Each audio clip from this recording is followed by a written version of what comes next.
இன்றைக்கி பொருளியல் பார்க்க போகிறோம். ரொம்ப முக்கியமான சப்ஜெக்ட்டு. ஜிஎஸ்சில் கம்மியாக தான் வரும். பொருளியலில் பார்க்குறது பேங்கிங் வரும். பொருளியலில் அது அப்படியே அந்த பேங்கிங் யூனிட் இருக்குல்ல, அது கவர் ஆகிடும். யாரும் பொருளியலில் மிஸ் பண்ணிடாதீங்க.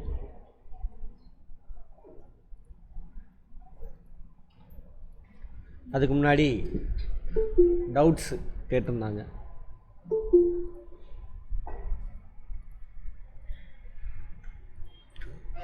நேற்று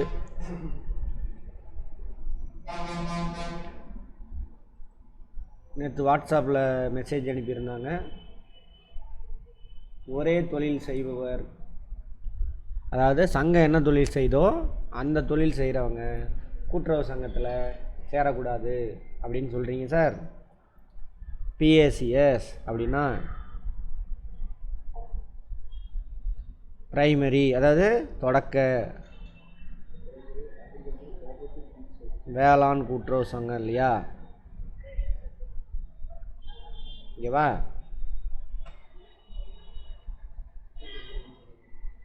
வேளாண் தொழில் செய்கிறாங்க பிஏசிஎஸ், விவசாயிகள்லாம் அதில் மெம்பர் ஆகிறாங்களே சார் அப்படின்னு கேட்டிருந்தார். வேளாண் கூட்டுறவு சங்கம் விவசாயம் செய்கிறது கிடையாது. விவசாயம் செய்யக்கூடிய விவசாயிகளுக்கு கடன் கொடுப்பாங்க. அது மட்டும் இல்லாமல் என்னென்ன பண்ணுறாங்கன்னு சொல்லி நம்ம அங்கே கோஆப்ரேட்டிவில் பார்க்குறப்ப பார்ப்போம். எல்லா சங்கத்தோட அவுட்லைன் தான் கொடுத்துருக்கேன். அதை வச்சு ஒரு சில விஷயம்லாம் நீங்கள் கான்செப்டில் ஆன்சர் போட்டுடலாம். அந்த ஃபஸ்ட்டு 2வது வீடியோவில் போட்டிருக்கேன். சரியா?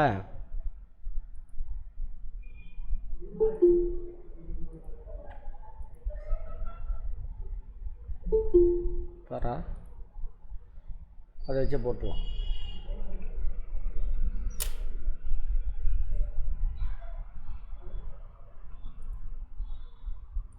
இப்போ இவர் கேட்ட கேள்விக்கு பதில்.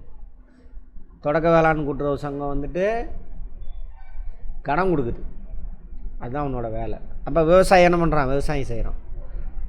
ஸோ இது ஒரே வகையான பிஸ்னஸ் கிடையாது. அதே பண்ணை கூட்டுறவு சங்கம்னு ஒன்று இருக்கும்.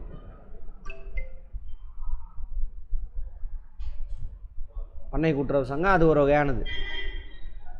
சரியா? பண்ணை கூட்டுறவு சங்கம் அதில் வந்து சங்கம் வந்து நிறையா லேண்ட் வச்சுருக்கு, அதில் நீ வேலை செஞ்சுக்கிட்டு இருக்க. சங்கத்துக்கு லேண்ட் இருக்குது, நீ சங்கத்தில் வேலை செய்கிற அப்படின்னாக்கா அப்போ நீ தனியாக லேண்ட் வச்சுக்கிட்டு விவசாயம் செய்யக்கூடாது. சங்கத்தில் உள்ள லேண்டில் வேலை செய்கிற, அப்போ நீ தனியாக லேண்ட் வச்சுட்டு விவசாயம் செய்யக்கூடாது. அந்த மாதிரி. அதேமாதிரி பால் கூட்டுறவு சங்கம். பால் கூட்டுறவு சங்கம் பால் உற்பத்தியாளர் கூட்டுறவு சங்கம். பால் உற்பத்தியாளர்கள் கூட்டுறவு சங்கம்னா பால் கூட்டுறவு சங்கம். பால் உற்பத்தியாளர்கிட்டருந்து பாலை வாங்கி விற்பனை பண்ணி கொடுக்கணும். அதான் அவனோட வேலை. அவனுடைய ஸ்ட்ரக்சர் இதெல்லாம் டீட்டெயிலாக பார்ப்போம். ஓகேவா? அப்போ பால் உற்பத்தி பண்ணுறதா பால் கூட்டுறவு சங்கத்தோட வேலை. அப்போ நீ பால் உற்பத்தியாளர் பால் கூட்டுறவு சங்கத்தில் என்னவா இருக்க முடியாது? மெம்பராக இருக்க முடியாது. புரிஞ்சுதா? அதை புரிஞ்சுக்கங்க. அடுத்தது நேற்று அவர் கேட்டிருந்தார். 2 நிமிஷம் விஷயம் வாட்ஸ்அப்பில் வாய்ஸ் மெசேஜ் போட்டிருந்தார். அவருக்கு தான் இது. அப்புறம் அதேமாதிரி விற்பனை கூட்டுறவு சங்கம். விற்பனை கூட்டுறவு சங்கத்தோட வேலை என்ன தெரியுமா? விவசாய விளைபொருட்களை வாங்கி விற்பனை செஞ்சு கொடுக்கறது. விற்பனை கூட்டுறவு சங்கத்தினுடைய வேலை விவசாய விளைபொருட்களை வாங்கி விற்பனை செஞ்சு கொடுக்குறது. அப்போ விவசாயிகள் அதில் மெம்பராக இருப்பான், அவனோட விளைபொருளை வாங்கி விற்பனை செஞ்சு கொடுக்கும். சரியா? அதே விவசாய விளைபொருளை வாங்கி விற்கிறான்ல வியாபாரி, அவன் வந்து விற்பனை கூட்டுறவு சங்கத்தில் மெம்பர் ஆக முடியாது. மெம்பர் ஆகலாம், பி கிளாஸ் மெம்பர் ஆகலாம். கேட்பான் பாருங்க, விவசாய வேளாண் விற்பனை கூட்டுறவு சங்கத்தில் சரியா வியாபாரி ஒருத்தர் மெம்பர் ஆகலாமான்னு கேட்பாங்க. மறைமுகமாக வேறு சுற்றி வளைச்சி எப்படி இருந்தாலும் கேட்கலாம். ஆக முடியாது. விவசாயி தான் ஆக முடியும். ஏன்னாக்கா அவர் யார்? சங்கம் விவசாய விளைபொருளை விற்று கொடுக்குது. ஸோ அந்த தொழில் செய்கிறவன் யாரும் நேரடியாக பண்ண முடியாது, ஏ கிளாஸ் மெம்பர் ஆக முடியாது. பட் பி கிளாஸ் மெம்பர் ஆகிக்கலாம். ஏன்னா அவன்கிட்ட தான் வைப்பான்.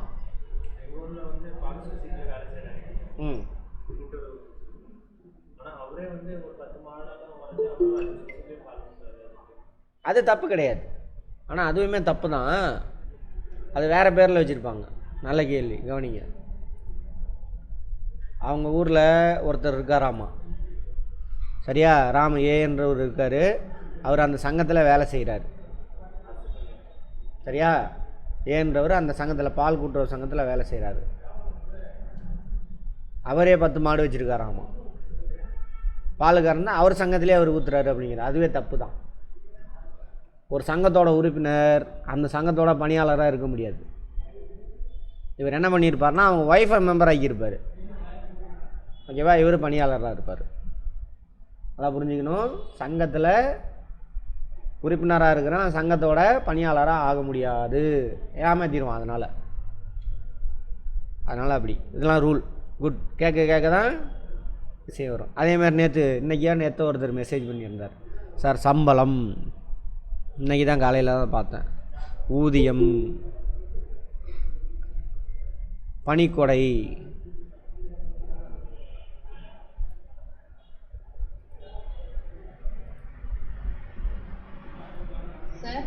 சொல்லுங்கள் மேடம்.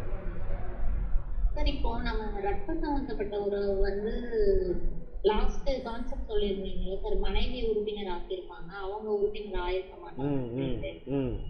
பட் எனக்கு எக்ஸாக்டா தெரியல சார், கிளாஸ்ல எங்கேயும் படிச்சுதான் ஞாபகம். ரத்த சம்பந்தப்பட்ட நபர்கள் வராது, அப்போ மனைவி ரத்த சம்பந்தப்பட்ட நபர்கள் இல்ல, அதனால உறுப்பினர் ஆக்கியிருப்பாங்களா பணியாளரோட மனைவிய? ரத்த சம்பந்தப்பட்டதுன்னு எங்க படிச்சீங்க?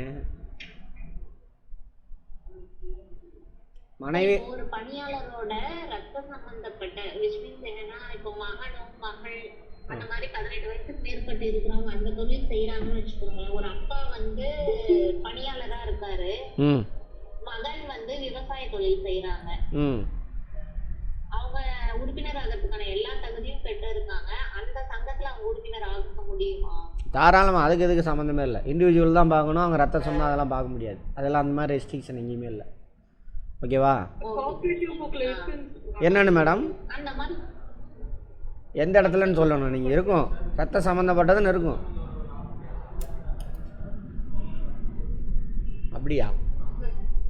சரி, நான் வெரிஃபை பண்ணிவிட்டு உங்களுக்கு புக்கே ஒரிஜினல் புக்கே வெரிஃபை பண்ணிவிட்டு சொல்கிறேன். ஓகேவா? நான் படிக்கும் பொழுதெல்லாம் இல்லை, பர்மனெண்ட் ஆகிருக்கலாம். அதை நான் உங்களுக்கு வெரிஃபை பண்ணி சொல்கிறேன். No problem. ஓகேவா? ரைட். அப்போ அவங்க மனைவி அந்த மாதிரி ஒரு பாயிண்ட் இருக்குதா? நான் படிக்கும் போதெல்லாம் இல்லையே, நான் கிளாஸ் எடுத்த வரைக்கும். சரி, அது பார்த்துக்கலாம் விடுங்க. நான் புது புக்கை பார்த்துட்டு உங்களுக்கு அப்டேட் பண்ணுறேன். அந்த மாதிரி ஏதாவது இருக்கும். மனைவி ரத்த சம்மந்தப்பட்ட உறவு தான்.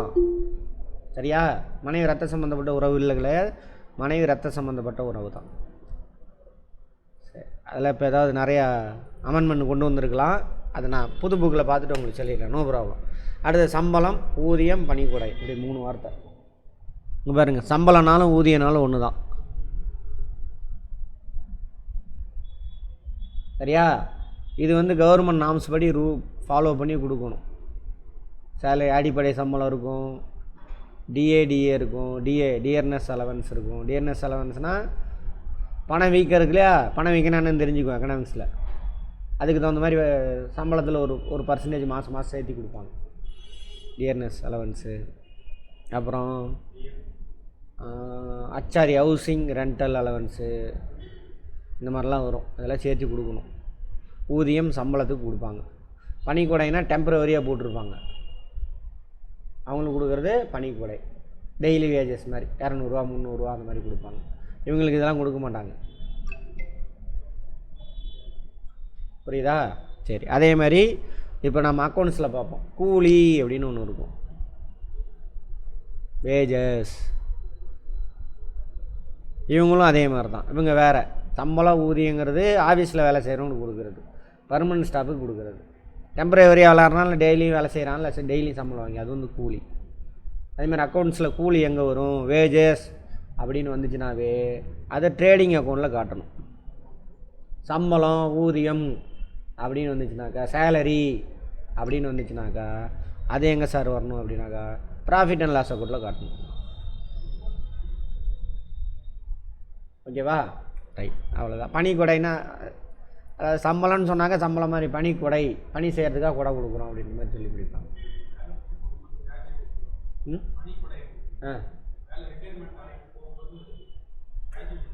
கிராஜுவிட்டி தான் பணிக்கொடையா?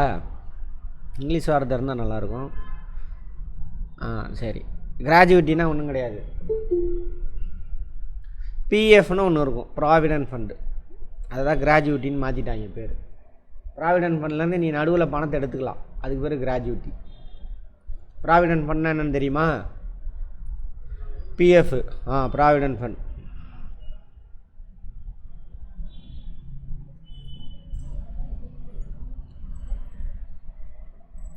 அதுவும் இதில் கொடுப்பாங்க, ப்ராவிடென்ட் ஃபண்ட், பிஎஃப். இப்போ நீங்கள் ஒரு சம்பளம் வாங்குறீங்க, மாதம் மாதம் சம்பளம் வாங்குறீங்க, ரிட்டையர்ட் ஆகி வீட்டுக்கு போகிறீங்க, மாதம் மாதம் சம்பளம் வந்திருக்கும். அது வரைக்கும் ஒன்று எல்லாம் வச்சுருப்பானுங்க. ரிட்டையர்ட் ஆகி வீட்டுக்கு போயிட்டேன் 60 வயசில், அதுக்கப்புறம் கையில் ஒன்றுமே இருக்காது. கையில் காசு இல்லாமல் இருந்து பாருங்கள் எப்படி இருக்கணும். அப்படி நீ இருக்கக்கூடாது அப்படிங்கிறதுக்காக என்ன பண்ணுவாங்கன்னா, நீ வேலை செய்யும் பொழுது மாதம் மாதம் உன்னோட சம்பளத்துலேருந்து ஒரு பர்சன்டேஜ், சம் பர்சன்டேஜ், இப்போ 10,000 வாங்குறேன்னு வச்சுக்கோ. அது எவ்வளோ பர்சன்டேஜ்னு எனக்கு எக்ஸாக்டாக தெரியல, ஒரு 10% வச்சுக்கோங்க. 10,000 ரூபாயில் 1000 ரூபா ஓன்டருந்து பிடிச்சிருவான். அதுக்கப்புறம் எந்த கம்பெனியில் வேலை செய்கிறீங்களோ அவன் ஒரு 10% போடுவான். நீ எவ்வளோ கொடுக்குறியோ அதுக்கு ஈக்குவலான அமௌண்ட் அவன் போடுவான். 1000 ரூபா 2000 ரூபா உன் அக்கௌண்ட்டில் கொண்டுட்டு போய் ப்ராவிடென்ட் ஃபண்ட் அக்கௌண்ட் ஒன்று ஓப்பன் பண்ணி அதில் போட்டுருவான். இது மாதம் மாதம் சேர்ந்துக்கிட்டே வரும். அது கவர்மெண்ட்டில் இருக்கும். இப்போ கார்பரேட் கம்பெனிலாம் அவனே கூட வச்சுக்கிறான், கவர்மெண்ட்டில் இருக்கும். அதுக்கு வட்டி அவன் வச்சுருக்கான்ல, அதை வட்டிக்கு விடுவான். அந்த பணத்தை சும்மா வச்சுருக்க மாட்டான், கவர்மெண்ட்டே எடுத்து செலவு பண்ணிக்கும், வட்டியோட திரும்ப போட்டுருவான். பேங்கில் வச்சுருக்கல அது மாதிரி வருஷம் வருஷம் வட்டி போட்டுகிட்டே இருப்பாங்க. அப்போ மாதம் மாதம் பிடிக்கிற பணத்தை பிஎஃப் அக்கௌண்ட்டில் உங்கள் அக்கௌண்ட்டில் போய் சேர்த்திடுவாங்க. அது கவர்மெண்ட்டுக்கிட்ட இருக்கும். பப்ளிக் அக்கௌண்ட் ஆஃப் இந்தியான்னு ஒரு கணக்கு இருக்குது, அதில் வச்சுருப்பாங்க. அதை கவர்மெண்ட் எடுத்து யூஸ் பண்ணிக்குவாங்க கடனை, அல்லது வெளியில் வேறு யாருக்கும் கடனும் கொடுப்பாங்க, சும்மா வச்சுருக்க மாட்டாங்க.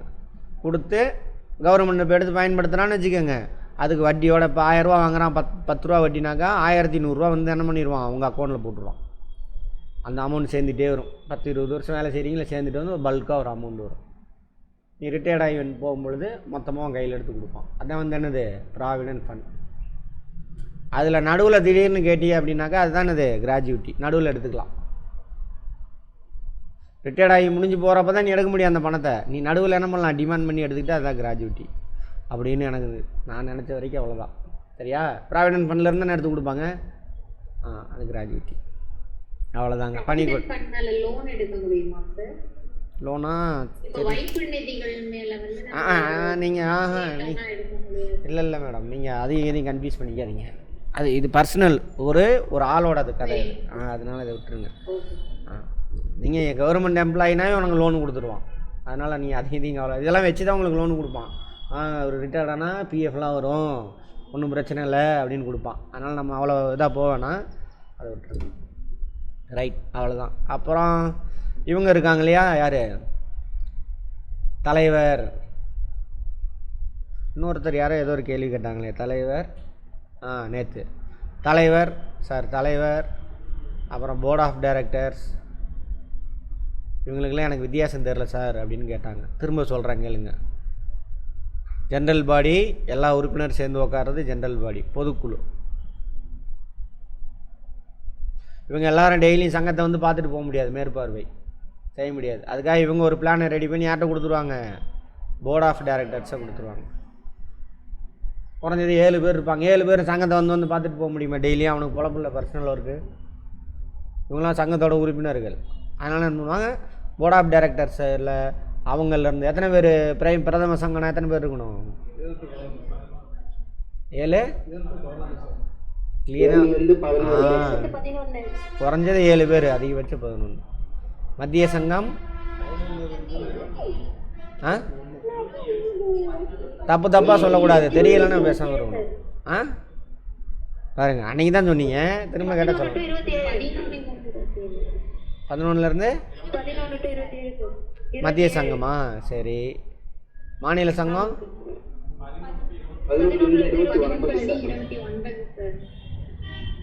மத்திய சங்கம் 27 கன்ஃபார்மா? ம் சரி. Confirm sir. ம் இப்படி ரிவிஷன் பண்ணிக்கணும். இந்த மாதிரி ரிவிஷன் பண்ணுறது தான் நிற்கும். சரியா? தப்பாக சொன்னீங்கன்னா தப்பாக போய் பதிவாயிரும். நம்ம வந்து 27 பேர் மாத்திட்டாங்கன்னு சொன்னீங்க சார். ஹலோ சொல்லுங்கள். பார்த்தீங்களா உங்களெல்லாம் 27 பேர் மாத்திட்டாங்க. சார் அதை கன்ஃபார்ம் பண்ணி சொல்றேன்னு சொல்லியிருக்காங்க சார். மத்திய சங்கத்துக்கு 27 பேரா? மாநில சங்கத்துக்கு 27 பேரா? 29ஆ? சரி, இன்னொரு தடவை நான் வெரிஃபை பண்ண. 29 சார் நீங்க சொல்லிருக்கீங்க. சரி, நான் சொன்னதை விடுங்க. புக்கை பார்த்தீங்களா யாராவது? சரி, நானே இன்னொரு தடவை பார்த்துட்டு சொல்கிறேன். ரைட். அடுத்த தடவை அது கிளியர் ஆயிடணும். சார் இருக்கு. எப்படி இருக்கு? 7-11 வந்து தொடக்க சங்கம், மத்திய சங்கம், இது அப்படியே தான் சார் இருக்கு புக்ல. இப்படியே தான் இருக்கா? போட்டோ குரூப்ல போட்டு. Very good. Okay okay good. இந்த புக்கே வந்துருச்சு. 7 to 11 வந்து தொடக்க சங்கம் சார். 7 to 21 மத்திய சங்கம், 7 to 21 மாநில சங்கம் வந்து சார் புக்கில் போட்டிருக்கு. சரி மேடம். இப்போ புது புக்கில் வந்து மேடம், சரி விடுங்க, புது புக்கு என் கைக்கு வந்துருச்சு. நான் சொல்லிடுறேன் ஃபைனல். 7 to 11. சரி இருக்குங்க சார் ஆ புக்ல. ஆ மத்திய சங்கம் 11 to 27. இருக்குங்க சார். ம் 7 அடுத்தது தலைமை சங்கம் 11 முதல் 29 வரைக்கும். இதுதான், அவ்வளோதான். இந்தாங்க. அடுத்தது புது புக்கில் அதுதான் இருக்குது. சரியா? அடுத்தது வேறு என்ன? அப்படியே போயிட்டே இருந்தோம். எங்கே போனோம்? பொதுக்குழு. அவர் பேர் இருக்கலாம், போர்ட் ஆஃப் டைரக்டர்ஸ். இந்த போர்ட் ஆஃப் டைரக்டர்ஸ் அவங்களுக்குள்ளே இருந்து ஒருத்தராக தலைவராக தேர்ந்தெடுத்துருவாங்க. இவர் தான் உறுப்பினரில் ஒருத்தர். டெய்லியும் சங்கத்துக்கு வந்துட்டு போவார். இவர் டெய்லியும் வருவார். சரியா? போர்ட் ஆஃப் டைரக்டர்ஸ் எடுக்கிற முடிவெல்லாம் செயல்படுத்துகிறாங்களான்னு சூப்பர்வைஸ் பண்ணுவார். செயல்படுத்துகிறவங்க தான் யார்? செக்ரட்டரி, பணியாளர், நீங்கள் எல்லோரும். அவ்வளோதான். அவருக்கு புரிஞ்சிரும்னு நினைக்கிறேன். புரிஞ்சிருக்கும். வேறு அடுத்தது இது 2. அடுத்து 3வது. ஒரு மேடம் கேட்டாங்க இன்றைக்கி காலையில் மெசேஜ் போட்டிருந்தாங்க. கட் ஆஃப்னா என்ன சார்? கட் ஆஃப்னா எவ்வளோ சார் வரும்? முதல்ல கட் ஆஃப்னா என்னென்னு புரிஞ்சுக்கோங்க. இதை யாருமே டிசைட் பண்ண முடியாது. கட் ஆஃப்னா என்ன சார் அப்படின்னா, ரிசல்ட் வந்துருச்சு. வந்த உடனே இப்போ 100 பேர் செலக்ட் பண்ணுறாங்க. 100 பேர் வேலைக்கு ஆள் எடுத்துருக்காங்க. லிஸ்ட்டு 300 பேரோட லிஸ்ட்டு வந்துருச்சு. ஓகேவா? அதில் 100வது ஆள் இருக்கார்ல, 100வது ஆள்,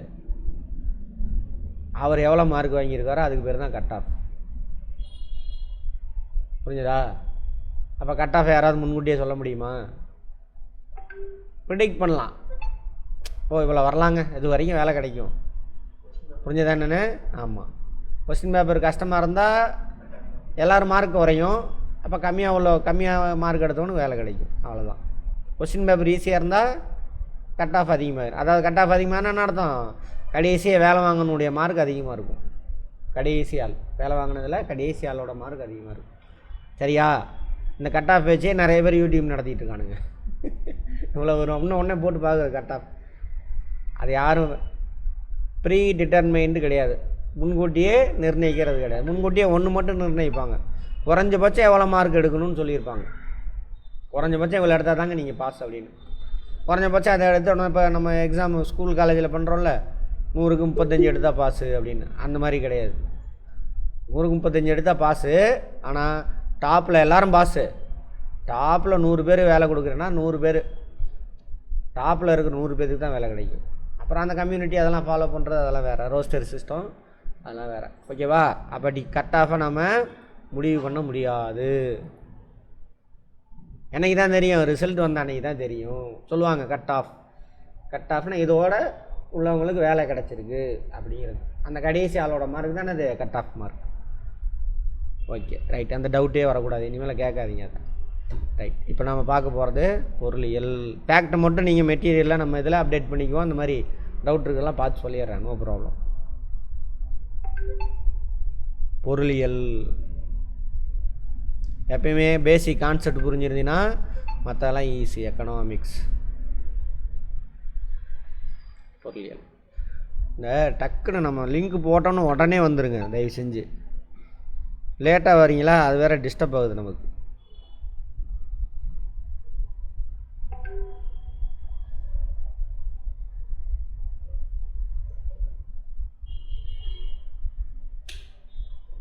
ஒருத்தர் போயிருக்காரு, யாராவது 600 பேஜஸ் மெட்டீரியல் சென்ட் பண்ணுறேன்னு சொன்னாங்க சார்னு போட்டிருக்காரு. 600 பேஜஸ்லாம் உங்களுக்குலாம் படித்து மனப்பாடம் பண்ணிடுவீங்களா? நீங்கள் கிளாஸ்லேயே சொல்லியிருக்கிறேன் சரியா. நான் பேசிகிட்டே இருக்கலாம், உங்கள்கிட்ட அதெல்லாம் அப்படியே எழுதுனீங்கன்னா 600 அது எழுதலாம், 2000 பக்கம் எழுதலாம். நான் பேசுகிறதெல்லாம் 2000 பக்கம் படிக்கிறதெல்லாம் கஷ்டம். ஓகேவா? ரைட். அதுவும் அவங்க பண்ணுறது, மனப்பாடம் பண்ணுறது. பொருளியல், பொருள் கூட்டலியல்.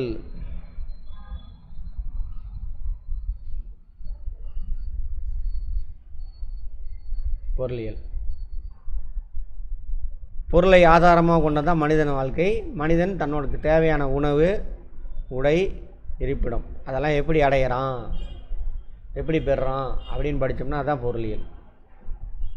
எல்லோரும் வேலைக்கு போகிறோமா, வருமானம் வருதா, எல்லோரும் என்ன பண்ணுறோம், ஏதோ ஒரு கூட்ஸு சர்வீஸை பற்றி நான் ஃபஸ்ட் கிளாஸ்லேயே சொல்லியிருக்கேன்.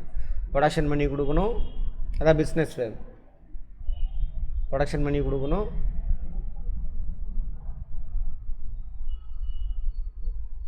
அது மூலிமா உனக்கு வருமானம் வரும். உனக்கு வருமானம் வந்துச்சு அப்படின்னா அந்த பணத்தை வச்சு உனக்கு தேவையான பொருள், பண்டம், பணியெல்லாம் வாங்கி பயன்படுத்திக்க. சரியா? இதில் பண்டம் உங்கள் இப்போ ஒரு 4 சொல்கிறேன், இதில் எது பணின்னு சொல்லுங்கள் பார்ப்போம்.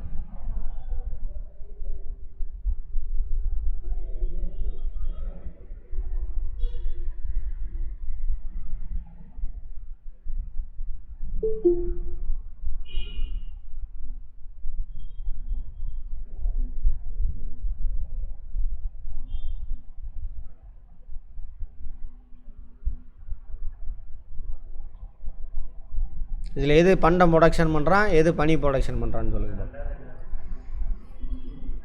சார் ரிலையன்ஸ் வந்து service based sir. Very good. ஸ்விக்கியும் service தான் சார். Very good. அடுத்தது சரவணபவன் ஃபுட்டு சார். ஃபுட்டு தான். குட்ஸா சர்வீஸா? Goods sir. Goods.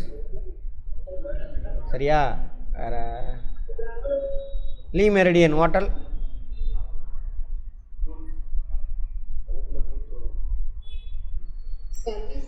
Coffee bar, பண்டம். சரியா? குட்ஸ். அதான் ஃபஸ்ட் நாளே பார்த்துருப்போம். ஒரு பொருளை வாங்கி வேற ஒரு பொருளாக மாற்றி கொடுத்தான் அப்படின்னா குட்ஸ் ப்ரொடக்ஷன் பண்ணுறான். உழைப்பு கொடுத்தா சர்வீஸ். இப்போ லீ மெரிடியனுங்கிற அந்த ரூமில் தங்குறீங்களா, அது சர்வீஸு. சாப்பாடு சாப்பிட்றோம்ல, அது குட்ஸ். சாப்பாடுக்கு தனியாக தான் பே பண்ணுவீங்க. அதுமாதிரி ரிலையன்ஸு நீ வச்சுருக்க விவோ, ஓப்போ அதெல்லாம் வந்து குட்ஸு. சரியா? ரிலையன்ஸ் கம்பெனி ஜியோலாம் யூஸ் பண்ணுறோம்ல, ஜியோ அது வந்து என்னது, சர்வீஸ். சிம்மு கார்டுக்கு காசு கிடையாது, சிம்மு கார்டுக்கு காசு கிடையாது. அவனோட பேண்டு ஸ்பெக்ட்ரம் யூஸ் பண்ணுறோம், அவன் கவர்மெண்ட்டிலேருந்து வாங்கி வச்சுருப்பான், அதை காசு கொடுத்து அவன் யூஸ் பண்ணுறதுக்காக நம்ம என்ன பண்ணுறோம், அந்த சேட்டலைட்டை யூஸ் பண்ணுறதுக்காக நம்ம காசு கொடுக்குறோம். அவ்வளோதான். சரவணபவன் ஹோட்டல், காஃபி பார் இதெல்லாம் வந்து குட்ஸ். குட். அப்போ ஏதோ ஒரு குட்ஸே சர்வீஸை ப்ரொடக்ஷன் பண்ணி கொடுக்கணும். விவசாய உற்பத்தி என்ன எதில் வரும்? குட்ஸ். அதை வாங்கிட்டு வந்து விற்கிறான்ல வியாபாரி, அவன் எதில் வருவான்? சர்வீஸ். Very good. இப்போது பொருளாதாரத்தில் 3ஆக பிரிப்பாங்க. முதல் நிலை தொழில், 2ஆம் நிலை தொழில். எல்லா வீடியோவும் ஆர்டராக பாருங்கள் தயவு செஞ்சு. 3ஆம் நிலை தொழில். அப்புறம் நிறைய பேர்த்துக்கு சார் எல்லா வீடியோ இதிலே போட்டுருவீங்களா? யூடியூப்லேயே போட மாட்டேன், ஒவ்வொரு சப்ஜெக்ட்லேயும் ஒவ்வொன்று போட்டு நிறுத்திடுவேன். சனிக்கிழமையோடு முடிஞ்சிடும். கடைசியாக ஒரே ஒரு அக்கௌண்ட்ஸு ஸ்டார்டிங் மட்டும் போட்டு விட்டுருவேன். அதுக்கப்புறம் எதுவும் வராது. அதுக்கப்புறம் எல்லாமே நம்ம ஸ்டூடெண்ட்டுக்கு மட்டும்தான். சரியா? அப்புறம் உங்களுக்கு அவங்களுக்கு வித்தியாசம் இல்லாமல் போயிடும். போன தடவை தான் சொல்கிறான்ல, திட்டினாங்க, என்கிட்ட சண்டைக்கு வந்துட்டாங்க. சரி, அதுவும் சரி தானே, மியூச்சுவல் தானே. சரி, முதல் நிலை தொழில் எது சார்? முதல் நிலை தொழில் அதாவது இயற்கை வளங்களை, இங்கிலீஷில் முதல் நிலை தொழிலுக்கு வந்து பிரைமரி செக்டார். அடுத்தது 2ஆம் நிலை தொழிலுக்கு செகண்டரி செக்டார். 3ஆம் நிலை தொழில் டெர்சரி செக்டார். அப்படின்னு 3ஆக பிரிப்பாங்க. முதல் நிலை தொழில் வந்துட்டு இயற்கை வளங்களை பிரித்து எடுக்கிற வேலை. நோட் பண்ணிக்கோங்க சரியா. உணவு சேகரித்தல், காதில் கேட்டுக்கோங்க போதும். இங்கிலீஷில் ஃபுட் கேதரிங், வார்த்தையிலே அர்த்தம் இருக்கும் பாருங்க. காட்டில் இருக்கக்கூடிய உணவை சேகரிக்கிறது, கிழங்கு அகழ்தல், தேன் எடுக்கிறது, பழம் பறிச்சுட்டு வர்றது சரியா, இந்த மாதிரிலாம் உணவு சேகரித்தல். இன்னும் இருக்காங்க ட்ரைபல் பீப்புள் பண்ணிக்கிட்டு இருக்காங்க. அவர் ரெண்டாவது ஆடு மாடு மேய்க்கிறது, மேய்த்தல் தொழில், ரியரிங், உணவு சேகரித்தல். அப்புறம் இன்னொன்று விட்டுட்டோம் பாருங்கள், வேட்டையாடுதல். வேட்டையாடுதல் இதெல்லாம் நம்ம முன்னோர்கள் செஞ்சுக்கிட்டு இருந்த வேலை. என்ன செஞ்சுக்கிட்டு இருக்காங்க, கிராம மக்கள்லாம் செஞ்சுக்கிட்டு இருக்காங்க. அடுத்து ஆடு மாடு மேய்க்கிறது. அப்புறம் மைனிங், சுரங்க தொழில், இயற்கையிலேருந்து கனிம வளங்களை வெட்டி எடுத்து அதுதான் சுரங்க தொழில், மைனிங். அடுத்தது விவசாயம். இதெல்லாம் முதல்நிலை தொழில். இயற்கையிலேருந்து வளங்களை பிரித்து எடுக்கு. இன்னொன்று மிஸ் பண்ணிட்டேன், யாராவது சொல்ல முடியுமா? மீன் பிடித்தல், அதெல்லாம் முதல்நிலை தொழில். 4 கொடுத்துட்டு இதில் எது முதல்நிலை தொழில்னு கேட்பான், பார்த்துக்கோங்க ஓகேவா. எது இரண்டாம் நிலை தொழில்னு கேட்பான். அடுத்து இரண்டாம் நிலை தொழில். இந்த டைமில் அங்கே உள்ள போகும்பொழுது யூஸ் ஆகும், அதுக்கு தான் இங்கேயே சொல்லிட்டு போகிறது. எனக்கு அங்கே வேலை ஈஸி.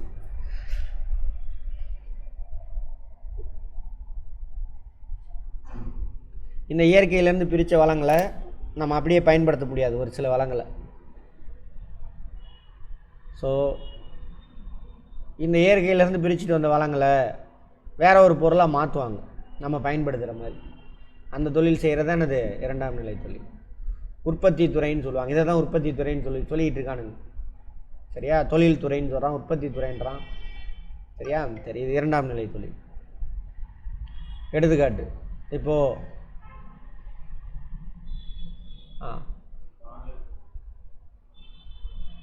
ஆடு மாடு வளர்க்குறான் முதல்நிலை தொழிலில். அதை கொண்டு வந்து வெட்டி ஃப்ரீசரில் போட்டு பேக் பண்ணி எக்ஸ்போர்ட் பண்ணுறோம், ப்ராசஸிங். அது வந்து எதில் வரும், இரண்டாம் நிலை தொழில். அடுத்தது சுரங்க தொழில். நிலக்கரியில் இரும்பை வெட்டி எடுக்கிறோம், இரும்பு தாதை மண் மாதிரி இருக்கும் அது, அதுலேருந்து இரும்பை மட்டும் பிரித்து எடுக்கிறோம். அதை கம்பியாக ராடாக மாற்றுறோம் அல்லது மெஷினாக மாற்றுறோம் சரியா. இந்த மாதிரிலாம் பண்ணோம்னா அது வந்து இரண்டாம் நிலை தொழிலில் நடக்கும். அப்போ முதல் நிலை தொழிலில் வந்து நமக்கு கிடைக்கிறது மூலப்பொருள். இந்த மூலப்பொருளை ரா மெட்டீரியல்ஸ் முடிவுற்ற பொருளாக மாற்றுற வேலை தான் என்னது, இரண்டாம் நிலை தொழில் சரியா. கேட்பாங்க பார்த்துக்கங்க. 4 கொடுத்துட்டு கேட்பான், இதில் எது இப்போ கூடை பின்னு இதில் வரும், இரண்டாம் நிலை தொழில். செருப்பு தைத்தல் இரண்டாம் நிலை. சரி, என்ன சார் ஏதோ தொழிலை பற்றி பேசுகிறோம், அம்பானி அதானி பற்றி பேசாமல் செருப்பு தைக்கிறது விவசாயத்தையும் பேசிகிட்டு இருக்கீங்கன்னு வருவாங்க. எல்லாமே தொழில் தான். நம்ம ஒன்றும் பெரிய பெரிய கம்பெனியை மட்டும் நினைச்சிட்டு இருக்கோம். சாதாரண விவசாயிலேருந்து செருப்பு துவைக்கக்கூடிய தொழிலாளர்லேருந்து எல்லாம் பொருளாதாரத்தில் அடங்குவோம் சரியா. தூய்மை பணியாளர்ந்து எல்லாமே அடங்குவாங்க அதில் தொழிலாளர். அடுத்தது மூன்றாம் நிலை தொழில். அதேமாதிரி இன்னொன்று முதல் நிலை தொழில், இரண்டாம் நிலை தொழிலுக்கு இன்னொன்று விவசாயம். விவசாயத்துலேருந்து என்ன ஆகுது, பருத்தி வருது. மனப்பான்மையே பண்ணக்கூடாது, அவன் எப்படி கேட்டாலும் ஆன்சர் பண்ணி, கான்செப்ட் புரிஞ்சுன்னா ஆன்சர் பண்ணிடலாம். பருத்தி வருது, பருத்தி அப்படியே பயன்படுத்த முடியுமா, அதை நூலாக மாற்றணும், முதல் நிலை தொழில். அதுக்கு சாயம் போடணும், சாரி இரண்டாம் நிலை தொழில். அது சாயம் போடணும், இரண்டாம் நிலை தொழில். அதை துணியாக நெய்யணும், இரண்டாம் நிலை தொழில். அதை கத்திரிச்சு ரெடி பண்ணுறான், ரெடிமேடு, எல்லாமே என்னது, இரண்டாம் நிலை தொழில். அடுத்து மூன்றாம் நிலை தொழில். இந்த 2 பேர்த்துக்கும் உதவுறவன் தான் இந்த மூன்றாம் நிலை தொழில். அதனால தான் சார்பு தொழில்மாங்க. சார்பு தொழில் இங்கிலீஷ் வார்த்தை எனக்கு தெரியல, சார்பு தொழில். சார் இரண்டாம் நிலை மறுபடியும் ஒரு பஸ் சொல்லுங்க சார், ரீட் பண்ணுங்க சார். ரீடெல்லாம் நான் பண்ண மாட்டேன், கதையாக சொல்கிறேன் கேட்டுக்கங்க. சரி, அதான் சார், அதான் சார். ஆனால் ரீட் பண்ணுறதை நம்ம ஊரில் தப்பாக பயன்படுத்தி வச்சுருக்கிறோம். வார்த்தையை உச்சரிக்கிறது, அர்த்தம் தெரியாமல் உச்சரிக்கிறது, அப்படி இல்லை. சரி, இரண்டாம் நிலை தொழில் முதல் நிலை தொழிலேருந்து வரக்கூடிய மூலப்பொருளை முடிவுற்ற பொருளாக மாற்றணும்.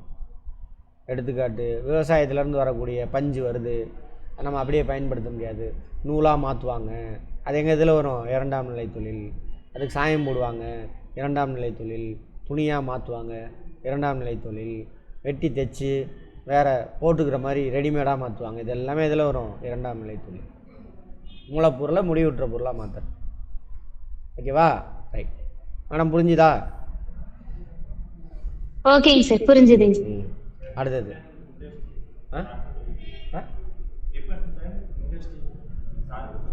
டிபெண்டா? அப்படி அந்த வார்த்தைங்கள், அதுக்கு வேறு ஒரு வார்த்தை இருக்குது. சரி, சார்பு தொழில். இவங்க 2 பேர்த்துக்கு உதவுறோம் தான் இவன். சர்வீஸ், சேவைன்னு சொல்லுவாங்க. சேவை, சர்வீஸ். சர்வீஸ்னாக்கா தர்மத்துக்கு செய்கிறது அப்படின்னு நினச்சிக்கிறோம், அப்படி கிடையாது. அப்படி தான் அந்த டிவிலலாம் யூஸ் பண்ணுறானுங்க இந்த வார்த்தையை, தப்பு யூஸ் பண்ணுறாங்க. சர்வீஸ்னால் உழைப்பு, சேவை, பணி, எப்படி வேணாலும் சொல்லுவாங்க. அடுத்தவனோட உழைப்பை மட்டும் பயன்படுத்தி நம்ம பலனை அனுபவித்தோம் அப்படின்னாக்கா அதானது பணி, சேவை. ஓகேவா? சரி, அங்கே அதை நடத்திடுறேன். சேவை.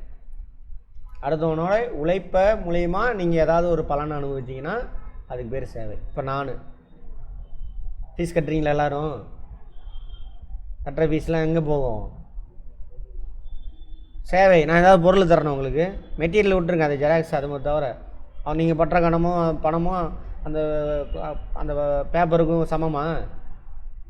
உழைப்பு.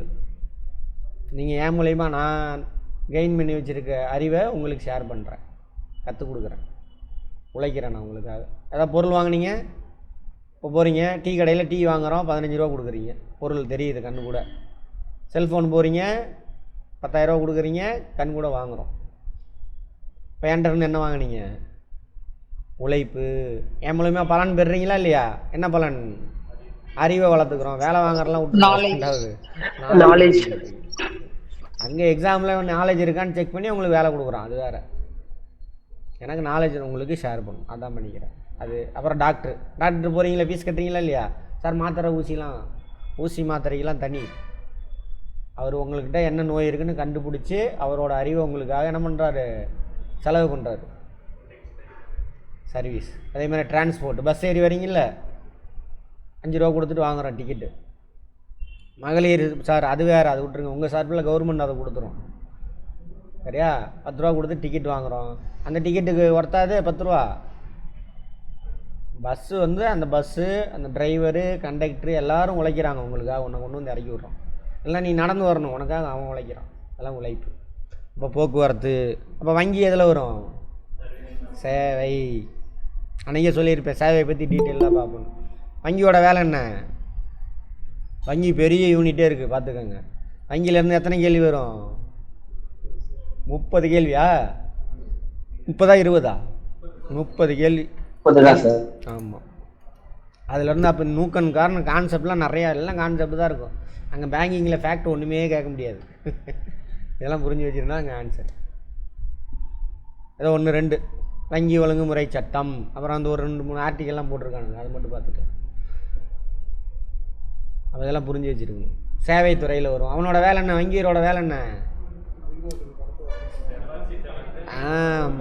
Mobilisation of deposits and lending to the people, அதான் வேலை, அவனோட வேலை.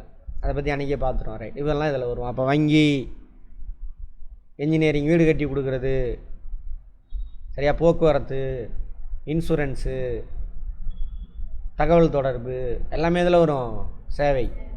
அப்புறம் லாயரு, டாக்டரு, வாத்தியார் எல்லாமே இதில் வருவாங்க, சேவை துறையில் வருவாங்க. இவங்கெல்லாம் யாருக்கு சப்போர்ட்டு? இவங்க தனியாலாம் இயங்க முடியாது, இவங்க 2 பேர் இருந்தால் தான் இயங்க முடியும். இப்போ போக்குவரத்து, இவங்க 2 பேர் இல்லை, எதை தூக்கிட்டு போவீங்க? போக்குவரத்து எதை தூக்கிட்டு போவீங்க? இங்கே ரா மெட்டீரியல் ப்ரொடக்ஷன் ஆனால் தான் தூக்கிட்டு போய் இங்கே ஃபேக்ட்ரியில் இறக்குவேன். ஃபேக்ட்ரியில் ப்ரொடக்ஷன் ஆகி வாங்குகிற இடத்துல கொண்டு போய் இறக்கணும், புரிஞ்சுதா? இப்போ இவங்க 2 பேர் இல்லைனா இவங்க இல்லை, அதனால அவங்கள சார்புத்துறைம்பாங்க. இங்கிலீஷ் வார்த்தை எனக்கு தெரியல, சார்புத்துறை, சேவைத்துறை, பணி அப்படின்னு சொல்லுவாங்க, புரிஞ்சுதா? சரி, அப்படி உள்ளே போக நான் சொல்கிறேன். நான் இதோட சேர்த்து இது உங்களுக்கு பேங்கிங்கும் இதுக்கு ரிலேஷன் இருக்குது, அதனால் இது கொஞ்சம் டீட்டெயில்டாக தான் எடுப்பேன். நுகர்வு பொருட்கள், கன்சியூமர் குட்ஸ் எடுத்துக்காட்டு அரிசி, துணி, மிதிவண்டி. அதாவது ஒரு ஃபேக்ட்ரிலேயோ முதல் நிலை தொழிலையோ இரண்டாம் நிலை தொழிலில் பொருள் உற்பத்தி ஆகுது. அது டைரெக்டாக விவசாயிகிட்ட போய் விவசாயின்றேன் கன்சியூமர்கிட்ட போய் அவன் வாங்கி பயன்படுத்துகிறான். அது கன்சியூமர் குட்ஸ். அரிசி வீட்டுக்கு வந்துடுமா, துணி வந்துடுதா, பயன்படுத்துகிறோமா, மிதிவண்டி, இதெல்லாம் வந்து என்னது கன்சியூமர் குட்ஸ். சேமிப்புனா என்ன சொல்கிறான் பாருங்க. வருங்காலத்தில் அதாவது இன்றைக்கி 100 ரூபா வருது, எனக்கு 90 ரூபா செலவு பண்ணிட்டேன், 90 ரூபா செலவு பண்ணிட்டேன், 90 ரூபா செலவு பண்ணிட்டேன், 10 ரூபா எடுத்து வைக்கிறேன் ஓரமாக. சரி, ஃப்யூச்சரில் நம்ம யூஸ் பண்ணிக்கலாம் அப்படின்னு சொல்லிட்டு, அதுக்கு பேர் தானே அது சேமிப்பு, இங்கிலீஷில் சேவிங்ஸ். இந்த சேமிப்பு எங்கே போகும்? பேங்கில் கொண்டு போய் வைக்கணும். அதுக்கு தான் சேவிங் பேங்க் அக்கௌண்ட்லாம் வச்சுருக்கு. அந்த டைப்ஸ்லாம் பார்த்துட்டோம்ல அன்றைக்கி. ரைட். அதெல்லாம் வருமான நுகர் செலவு செய்தது போக எதிர்கால தேவைக்காக ஒதுக்கப்படும் தொகை தானே அது ஸ்டேட்மெண்ட்டில் கேட்கலாம். சேமிப்பு இந்த பேங்க்கில் வைக்கிறல சேவிங்ஸு, அது எங்கே போகும்? பேங்க்லேயே இருக்குமா? தொழில் செய்கிறவனுக்கு கடன் கொடுப்பான். முதலீடு. தொழில் செய்கிறவனுக்கு கடன் கொடுப்பான். ஏதாவது ஒன்று சொல்லுங்க பாப்பா, எக்ஸாம்பிள் யார் சொல்லுங்க. தொழில் செய்கிறவனுக்கு அவன் கடன் கொடுப்பான். தொழில் செய்கிறவனுக்கு கடன் கொடுத்தா என்ன ஆகும்? உற்பத்தி பெருகும். உற்பத்தி பெருகுனா மக்களோட வருவாய் பெருகும். Very good. Crop loan. Crop loan கொடுத்தா என்ன ஆகுது? தொழில் தானே அது. கிராப் லோனு எந்த தொழிலுக்கு போகும்? முதல்நிலை தொழிலுக்கு போகும், விவசாயத்துக்கு போகும். சரியா? அங்கே போனால் என்ன ஆகும்? ஒரு 4 ஏக்கர்லாம் விவசாயம் பண்ணுறான். 4 ஏக்கரில் விவசாயம் பண்ணால் அவனுக்கு மட்டும்தான் வருமானம் வரும். அதனால் என்ன ஆகும்? உழுகிறதுக்கு ஆள் கூப்பிடுவான், களை அரிக்கிறதுக்கு ஆள் கூப்பிடுவான், நாற்று நடுறதுக்கு ஆள் கூப்பிடுவான். அவங்க எல்லாத்துக்கும் என்ன ஆகும்? வருமானம் போகுமா? போகுமா இல்லையா? ரைட். அதுக்கு முன்னாடி இன்னொன்று புரிஞ்சுக்கலாம். ரொம்ப ஷார்ட்டாக சொல்லி முடிச்சிட்றேன். அந்த கிளாஸில் மாதிரி டீட்டெயிலாக சொல்ல மாட்டேன். இப்போ ஒரு பொருளாதாரத்தில் முக்கியமாக 4 பேர் இருப்பாங்க. பொருளாதாரம்னா ஒரு நாடுன்னு வச்சுக்கோங்க. நாடுன்னு சொல்லுவாங்க, பொருளாதாரம்னு சொல்லுவாங்க. இங்கிலீஷில் என்ன எக்கானமி அப்படிம்பாங்க.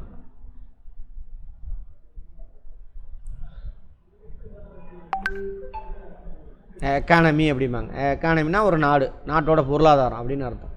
இங்கிலீஷ் எப்பயுமே பச்சைவந்தி மாதிரி இடத்துக்கு தகுந்த மாதிரி அந்த வார்த்தையை புரிஞ்சுக்கணும் நம்ம. சரியா? ஆமாம். பொருளாதாரம், நாடு அப்படிம்பாங்க. எக்கானமி முக்கியமான கான்செப்டு. அங்கே ஒரு பொருளாதாரத்தில் ஒரு நாட்டில் முக்கியமான ஆள் யாருனாக்கா பொதுமக்கள். இங்கிலீஷில் காமன் பீப்புள்.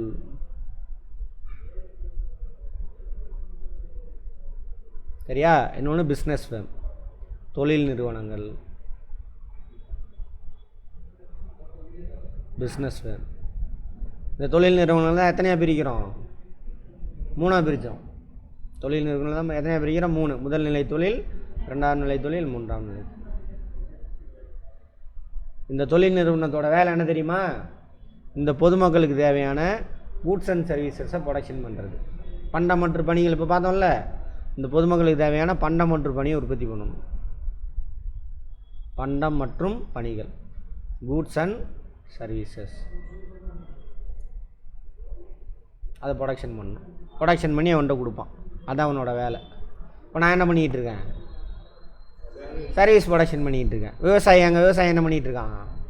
கூட்ஸ் ப்ரொடக்ஷன் பண்ணிகிட்டு இருக்கான். பேக்கரியில் என்ன பண்ணிகிட்டு இருக்கான்? கூட்ஸ் ப்ரொடக்ஷன் பண்ணிகிட்டு இருக்கான். ஓகேவா? இப்போ நான் சர்வீஸ் ப்ரொடக்ஷன் பண்ணி யாருக்கு கொடுக்குறேன்? பொதுமக்கள். உங்களுக்கு இப்போ நீங்கள் பொதுமக்கள், நான் வந்து businessman. Siva IAS academy businessman. சரியா? அப்போ நான் யார்? இந்த பிஸ்னஸில் ஒரு ஆள். இந்த பில்டிங் வாடகை கொடுத்துருக்காருல, அவர் யார்? அப்போ இவங்கெல்லாம் சேர்ந்து தான், பொதுமக்கள் சேர்ந்து தான் என்ன பண்ணுறாங்க? பண்டம் மற்றும் பணியை எங்கே ப்ரொடக்ஷன் பண்ணுறாங்க? தொழில் நிறுவனத்தில் ப்ரொடக்ஷன். புரியுதா? அப்போ இந்த பண்டம், சிவா ஐஏஎஸ் அகாடமி இந்த சர்வீஸை ப்ரொடக்ஷன் பண்ணுறதுக்கு காரணமான காரணிகள் நான், இந்த பில்டிங் ஓனரு, அங்கே வேலை செய்கிறவன், இவனுங்க எல்லாம், கரண்ட்டு பில்லு, முதலீடு போட்டவன், எல்லோரும் எங்கேருந்து வந்தானுங்க? எங்கேருந்து வந்தானுங்க? அவனுங்களுக்கு பேர் தான் உற்பத்தி காரணிகள். கேட்பாங்க, நோட் பண்ணிக்கங்க. பண்டம் மற்றும் பணிகளை உற்பத்தி செய்கிறது யார்? தொழில் நிறுவனம். அந்த பண்டம் மற்றும் பணிகள் உற்பத்தி செய்யக்கூடிய அந்த தொழில் நிறுவனம் இருக்கு இல்லையா, லீகல் என்டிட்டி. அந்த வார்த்தையை நேற்றே முந்தானத்தை இங்கே பார்த்தோம். சரியா? சட்டபூர்வ நபர். கூட்டுறவு நிறுவனம் சட்டபூர்வ நபர். சரி, உற்பத்தி காரணிகள் வார்த்தையிலே அர்த்தம் இருக்குது பாருங்கள். இந்த பண்டம் மற்றும் பணியை உற்பத்தி செய்கிறதுக்கு காரணமாக இருக்கிறது தான் உற்பத்தி காரணிகள். இங்கிலீஷில் ஃபேக்டார்ஸ் ஆஃப் ப்ரொடக்ஷன்.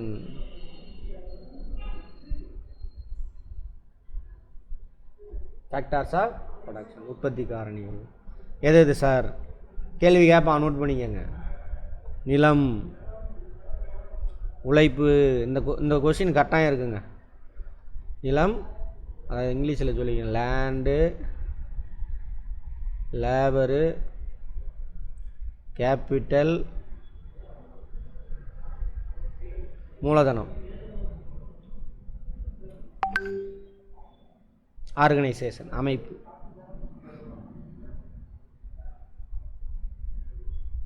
இது 4 தான் உற்பத்தி காரணிகள். இங்கே உள்ள அர்த்தத்தை தெரிஞ்சுக்கணும். நிலத்துக்கான அர்த்தம் என்ன தெரியுமா? இந்த சர்வீஸோ குட்ஸோ ப்ரொடக்ஷன் பண்ணுறதுல இயற்கை காரணி எதெல்லாம் பயன்படுத்துகிறோமோ அதெல்லாம் லேண்டுன்ற வார்த்தையில் அடங்கும். இப்போ நம்ம இன்ஸ்டியூட்டே எடுத்துக்குவோம். நான் இயற்கை காரணி கிடையாது, இந்த பில்டிங் இயற்கை காரணி கிடையாது. இங்கே உள்ள கிளைமேட் இருக்குல்ல, அது இயற்கை காரணி. தண்ணி கொண்டு வந்து கொடுக்குறான்ல, இயற்கை காரணி. இந்த பில்டிங் இருக்குல்ல, லேண்டு, அது இயற்கை காரணி. இதெல்லாம் இதில் அடங்கும். அப்போ நிலம் கேட்பாங்க, பொருளாதாரத்தில் உற்பத்தி காரணிகளை நிலம் அப்படின்ற வார்த்தைக்கு அர்த்தம் என்னன்னு கேட்பான். என்ன அர்த்தம்? இயற்கையில் கிடைக்கக்கூடிய காரணிகள்லாம் நிலம்ன்ற வார்த்தையில் அடங்கும். இயற்கை காரணிகள் மனுஷன் உற்பத்தி பண்ணதில்லை, நிலம்ன்ற வார்த்தையில் அடங்கும். Natural resources, natural factors. புரிஞ்சுக்கணும், மனப்பாடம் பண்ணக்கூடாது. உழைப்பு, மனித உழைப்பு இருக்குல்ல, அது இதில் அடங்கும். அடுத்தது மூலதனம், மனுஷனால் உற்பத்தி செய்யப்பட்டது. Building, fan. கேபிட்டல்னா பணம் சார். அந்த தொழில் தொடங்கிறதுக்கு முதலாளி போட்ட பணம் அல்லது அந்த ஷேர் ஹோல்டர்ஸ்லாம் கொடுத்த பணம், அது கிடையாது இந்த இடத்துல. அது காமர்ஸில், எக்கனாமிக்ஸில். இந்த இடத்துல என்ன அர்த்தம்? மூலதனம்னா மனிதனால் உருவாக்கப்பட்ட எந்த ஒரு பொருளும் அந்த பண்டம் மற்றும் பணிகள் உற்பத்தி செய்கிறதுல ஈடுபட்டுச்சுனாக்கா அதெல்லாம் மூலதனன்ற வார்த்தையில் அடங்கும். இந்த ஃபேனு, இந்த பில்டிங், இதெல்லாம் வந்து எதில் வரும்? மூலதனம். லேண்டு, லேபரு, கேபிட்டல், மனிதனால் உற்பத்தி செய்யப்பட்டது. அதில் ஒரு காரணியாக இருந்துச்சு அப்படின்னா மூலதனம். ஃபேனு, டிவி, டேபிளு, பில்டிங்கு, சேரு, இதெல்லாமே வந்து என்னது? மனிதனால் உருவாக்கப்பட்டது. பைக்கு பயன்படுத்தினா அதுவும். இப்போ லாரி, இப்போ ஒரு கம்பெனியாக இருந்ததுனாக்கா பொருள் எடுத்துகிட்டு போகிறது வரதுக்கு லாரி எதில் வரும்? மூலதனத்தில் வரும். அடுத்தது அமைப்பு, ஆர்கனைசேஷன். இந்த எல்லா உற்பத்தி காரணி ஒன்று ஒரு இடத்துல வந்து சேர்த்துறான்ல, அவன் தான் வந்து அமைப்பு. கேட்பாங்க உற்பத்தி காரணிகள் எது பொருளாதாரத்தில். எந்த தொழிலாக இருந்தாலும், முதல் நிலை தொழில், 2ஆம் நிலை, 3ஆம் நிலை, எந்த தொழிலாக இருந்தாலும் ஒரு பண்டத்தையோ பணியோ உற்பத்தி செய்வான். அதுக்கு காரணமாக அமைகிறதுலாம் இது உற்பத்தி காரணிகள். இந்த உற்பத்தி காரணிகளை அளிப்பது யாருன்னா பொதுமக்கள். இப்போ நானா சிவா ஐஏஎஸ் அகாடமி தொழில் நிறுவனத்தில் இருக்கேன். ஆனால் நான் எங்கேருந்து வந்தேன்? பொதுமக்கள்லேருந்து வந்தேன். இந்த இடத்துல நான் 2 வேலை செய்கிறேன். ஒன்று உழைப்பு கொடுக்குறேன், இன்னொன்று அமைப்பு, ஆர்கனைஸ் பண்ணுறேன். ஆனால் நான் பொதுமக்கள் வெளியில். இந்த சிவா ஐஏஎஸ் அகாடமி 2 வேலையை நான் செய்கிறேன். வெளியில் போயிட்டேன். அப்போ யார்? நான் சாதாரண பொதுமக்கள்.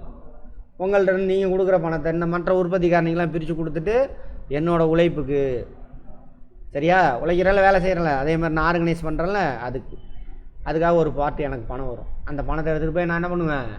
எனக்கு தேவையான பொருள்லாம் வாங்கிக்குவேன். ஓகேவா? சரி. அப்போது கேட்பாங்க, தொழில் நிறுவனங்களுக்கு உற்பத்தி காரணிகள் அளிப்பது யார்? பொதுமக்கள். உற்பத்தி காரணிகளை எத்தனை வகையாக பிரிக்கலாம்? எத்தனை வகை? Land, labour, capital, organisation. ஒவ்வொரு வார்த்தைக்கு அர்த்தம் சொல்லியிருக்கேன். அந்த வார்த்தை அர்த்தத்தோடு புரிஞ்சுக்கோங்க. ஓகேவா? அடுத்தது 2வது, இப்போது தொழில் நிறுவனம் என்ன பண்ணும்? இப்போ நான் சொன்னேன்ல, இப்போ சிவா ஐஏஎஸ் அகாடமி உங்களுக்கு சர்வீஸ் ப்ரொவைட் பண்ணுது. ரிட்டன் நீங்கள் என்ன பண்ணுவீங்க? சிவா ஐஏஎஸ் அகாடமிக்கு ஃபீஸ் கொடுக்குறீங்களா? ஃபீஸ் கொடுக்குறீங்களா இல்லையா? அந்த ஃபீஸ் சிவா ஐஏஎஸ் அகாடமியில் இருக்குமா? யார் உற்பத்திக்காரணிகள் யார் யார் எவ்வளோ சப்ளை பண்ணாலும் அவனுக்கு ரிட்டர்ன் அது போய் சேர்ந்துடும். இயற்கை நீதியே நீங்கள் ஒன்று அடைஞ்சிங்கன்னா ஒன்று கொடுத்து ஆகணும். புரிஞ்சுதா? இயற்கை நீதி என்ன பண்ணும்? ஒன்று அடைஞ்சி ஆக்சிஜனை உள்ளே இழுக்கிறீங்க, கார்பன் டை ஆக்சைடு கொடுத்தாகணும். கொடுக்கலனாக்கா இயற்கை அன்பேலன்ஸ்ட் ஆகிடும். அது மாதிரி சர்வீஸ் என்ஜாய் பண்ணுறீங்க, அதுக்கு தான் ஃபீஸ் கொடுக்குறீங்க. அந்த ஃபீஸ் சிவா ஐஏஎஸ் அகாடமியில் உட்காந்துட்ருக்கு. அது லீகல் என்டிட்டி, சட்டபூர்வ நபர். எல்லா தொழில் நிறுவனமும் சட்டபூர்வ நபர். கூட்டுறவு நிறுவனம் ஒரு சட்டபூர்வ நபர் தான். நம்மளை மாதிரி ஆள் கிடையாது, உயிர் உள்ள ஆள் கிடையாது. அது உயிரற்ற சட்டபூர்வ நபர். எல்லா தொழில் நிறுவனமும் கூட்டுறவு நிறுவனம் அதே மாதிரி. சரி, அங்கே பணம் போகும். அந்த பணம் எங்கே போயிடும்? ரிட்டனு பொதுமக்கள்கிட்டே போய் சேர்ந்துடும். உங்களுக்கு நேஷ்னல் இன்கம் கால்குலேஷன் இல்லை சிலபஸில், அதனால் நான் ரொம்பலாம் உள்ளே போகலை. நேஷ்னல் இன்கம் கால்குலேஷன் இருக்கான்னு பாருங்கள். இந்திய பொருளாதார திட்டமிடல் 5 ஆண்டு திட்ட மாதிரி ஒரு மதிப்பீடு. விவசாயம், தொழில்துறை வளர்ச்சி, சேவைத்துறைன்னு எதை சொல்கிறான்? 3ஆம் நிலை தொழில். தேசிய வருமானத்தில் சேவை துறைகளின் எழுச்சி. சேவைத்துறை தான் எழுச்சி பெற்று வருது. பொது நிதி இருக்குது, நிதி கொள்கை இருக்குது, நிதி ஆணையங்கள். இப்போ எத்தனாவது நிதி ஆணையம் போட்டிருக்காங்க? Finance commission 16வது நிதிக்குழு. நிதிக்குழுவை பற்றி எங்கே பார்த்தோம்? இதுக்கு முன்னாடி பார்த்துட்டோம். எங்கே? சிவிக்ஸில் பார்த்தோம். நிதிக்குழுவை நியமனம் செய்கிறது யார்? குடியரசுத் தலைவர். Very good. குடியரசுத் தலைவர்னா யார்? மறைமுகமாக எழுத்துப்பூர்வமாக குடியரசுத் தலைவர்னு சொல்லுவாங்க. யாரை நியமிப்பாங்க? பிரதம மந்திரி தலைமையிலான அமைச்சர். சரியா? ரைட். அது மாதிரி மாநிலத்திலையும் இருக்கும். மாநிலத்தில் யாரை அப்பாயின்ட் பண்ணுவான்? ஆளுநர். எழுத்துல நீங்கள் ஆளுநர் தான் சொல்லணும். ஆனால் ஆளுநருக்குள்ளே யார் இருக்கா? முதலமைச்சர் தலைமையிலான அமைச்சரவை. அவர் தான் சொல்கிறதான் இவர் செய்யணும். ஆனால் நம்ம ஊரில் ஏமாற்றி திட்டுறாங்களா? இதெல்லாம் வேணுனே வச்சு பிளான் பண்ணி வச்சு அங்கங்கே ஆப்பு. அதெல்லாம் இதெல்லாம் புரிஞ்சுக்கிட்டோன்னா கேள்வி கேட்போம், மக்கள் வேறு மாதிரி சிந்திப்பாங்க. சரியா? சரி, ரைட். இப்போ 16வது நிதிக்குழு. அதுக்கு தலைவர் பேர் தெரியுமா? பணகாரியா? அவ்வளோதான். நிதிக்குழுவிலேருந்து வந்தால் இவ்வளோ தான் வரும். சரியா? மிஞ்சி போனால் முதல் நிதிக்குழு, 16வது நிதிக்குழு. அதோட காலம் கேட்பாங்க. காலம் தெரியுமா? நிதிக்குழுவோட இந்த 16வது நிதிக்குழுவோட 5 ஆண்டு தான் நியமிக்க முடியும். எந்த பீரியடு கேட்பாங்க, போய் பாருங்கள். சரியா? சரி, அது நிதி ஆயோக்கு. ஆமாம், பார்ப்போம். வங்கி பணம் வந்து அங்கே தான் பார்த்துட்ருக்கோம், பார்க்க போகிறோம். பணக்கொள்கையா? சரி. அந்நிய நேரடி WTO. சரி, இவ்வளோ பெரிய சிலபஸ் கொடுத்து வச்சுருக்கானுங்க. பரவாயில்ல, இதுக்குள்ளே மட்டும் நம்ம போவோம். அப்போது பொருளாதாரத்தில் எது கேட்கல? தேசிய வருவாய் கணக்கீடு இல்லை, அதனால் விட்டுறலாம். No problem. அதனால் நான் மேலோட்டமாகவே நடத்திடுறேன். பொதுமக்கள் உற்பத்தி காரணியை சப்ளை பண்ணுவான். ரிட்டர்ன் என்ன பண்ணுவான்? பணத்தை பிரித்து கொடுப்பான். எத்தனை உற்பத்தி காரணி இருக்குது மொத்தமாக? 4 உற்பத்தி காரணி. எல்லாம் உற்பத்தி காரணி தான் பிரித்து வச்சுருக்காங்களே. அதுக்கு அதே மாதிரி ரிட்டர்ன் போகுதில் பணம். அதுக்கு ஒவ்வொன்றுக்கும் ஒவ்வொரு பேர். என்ன சார்? இப்போ அந்த தொழில் நிறுவனங்கள்லேருந்து உற்பத்தி காரணிக்கு செல்லக்கூடிய பணத்துக்கு பேர், நிலத்துக்கு போகக்கூடிய பணத்துக்கு பேர் என்ன சார்னாக்கா? வாரம். ரெண்ட்டு. Very good. ரெண்ட்டு கேட்பாங்க. பொருளாதாரத்தில் நிலத்துக்கு வருவாயாக செல்லக்கூடிய தொகை எது அப்படின்னு கேட்பான். அல்லது வருவாய் பெயர் என்னன்னு கேட்கலாம். வாரம்னா வாடகைன்னு சொல்லிடக்கூடாது. இந்த இடத்துல என்னது? இயற்கை காரணி. தண்ணி வாங்குறோம்ல அங்கே இன்ஸ்டியூட்டுக்கு, அது காசு கொடுக்குறோம்ல, அது எக்கனாமிக் படி எதில் சேர்த்தணும்? வாரத்தில் சேர்த்தணும். புரிஞ்சுதா? அடுத்தது உழைப்புக்கு என்னது? கூலி. வேஜஸ்.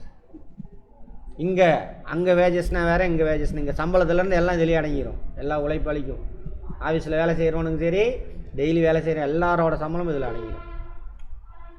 அடுத்தது மூலதனம். லாபம். அதான் அங்கே உள்ளதை இங்கே யூஸ் பண்ணக்கூடாது. இங்கே வந்து இன்ட்ரெஸ்ட்,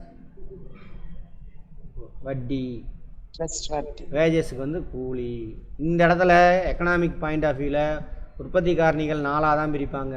4 உற்பத்தி காரணிகளுக்கான வருவாயை இந்த 4 வார்த்தையில் அடக்கிடுவாங்க. அவ்வளோதான். புரிஞ்சுதா? இப்போ ஃபேன் வாங்குறதுக்கு சேர் வாங்குறதுலாம் செலவு பண்ணோம்ல, அதுக்கு பணம் கொடுத்தோம்னா அது எதில் வரும்? வட்டியில் அடங்கும். வட்டியில் போயிடும். ஓகேவா? அப்படி தான் இது பண்ணணும். அடுத்தது ஆர்கனைசேஷன். இதெல்லாம் கொடுத்துருக்கோம். ஆர்கனைஸ் பண்ணுறாருல ஓனரு, கடைசியில் வேலை செஞ்சவனுக்கு கொடுத்தாச்சு, இயற்கை காரணிகள்லாம் கொடுத்தாச்சு, யார் யாரெல்லாம் இந்த இது சப்ளை பண்ணாலும் அதெல்லாம் கொடுத்தாச்சு, மெட்டீரியல் எல்லாம். கடைசியில் நிற்கிதில்ல, அதான் வந்து அமைப்புக்கு போய் சேருது. இதுதான் லாபம். இங்கே இந்த இடத்துக்கு மட்டும் இது. நம்ம அக்கௌண்டிங் பர்பஸில் வேறு மாதிரி யூஸ் பண்ணுவோம். அதை பற்றி நிறைய தனியாக பார்த்துருக்கோம். ரெண்டையும் கம்பேர் பண்ணி பார்த்துக்கோங்க. டவுட் வரும், வந்து கேளுங்க. ப்ராஃபிட்டு கேட்பாங்க. பொருளாதாரத்தில் உற்பத்தி காரணிகளுக்கு, அமைப்புக்கு, ஆர்கனைசேஷனுக்கு வருவாயாக கிடைக்கிறது எதுன்னு கேட்பாங்க. எது? லாபம். மூலதனத்துக்கு வட்டி. மூலதனம் லாபம்னு அங்கே போட்டுருவீங்க, தப்பு பண்ணுவோம். கிடையாது. உழைப்புக்கு கூலி. இயற்கை காரணிகளான நிலத்துக்கு கேட்பாங்க. நிலம்னா என்னன்னு கேட்பான். நிலம்னா என்னது? இயற்கை காரணிகள். சரியா? நிலம்னு லேண்டுக்கு அது மட்டும் கிடையாது. லேண்டு, என்விரான்மெண்ட்டு, கிளைமேட்டு, தண்ணி, இன்னும் வேறு இதெல்லாம் இயற்கையாக எடுத்து பயன்படுத்துகிறோம். அதெல்லாம் சரியா? அதுக்கெல்லாம் செலவு பண்ணிங்கன்னா அது போகும். அவ்வளோதாங்க. இப்போ என்னென்ன பார்த்தோம்? தொழில் நிறுவனம் 3 வகை. முதல் நிலை, 2ஆம் நிலை, 3ஆம். அதிலேருந்து கேள்வி வரும். உற்பத்தி காரணிகள் எது எது? நிலம், உழைப்பு, மூலதனம், அமைப்பு. இந்த உற்பத்தி காரணிகளுக்கான வருவாய் என்ன? என்னது வருவாய்? வாரம், கூலி, வட்டி, லாபம். யார் யாருக்குன்னு பார்த்து வச்சுக்கணும். இங்கிலீஷில் சுருக்கமாக சொல்கிறேன். Land, labour, capital, organisation. வருவாய் rent, wages, interest, profit. Commerce point of accountancy point of view இங்கே அப்ளை பண்ணக்கூடாது. சரியா? இது ப்ராட் கான்செப்ட். இது சரியா? படிக்கிறதுக்காக அந்த மாதிரி பிரித்து வச்சுருக்காங்க. அவ்வளோதாங்க. அப்புறம் 5ஆவதாக இப்போ ஒரு உற்பத்தி காரணியை சேர்த்திருக்காங்க. லேட்டஸ்ட்டாக கேட்கலாம். 5ஆவதாக உற்பத்தி காரணி எதுன்னு கேட்கலாம். டெக்னாலஜி, தொழில்நுட்பம். தொழில்நுட்பம்னா என்னங்க?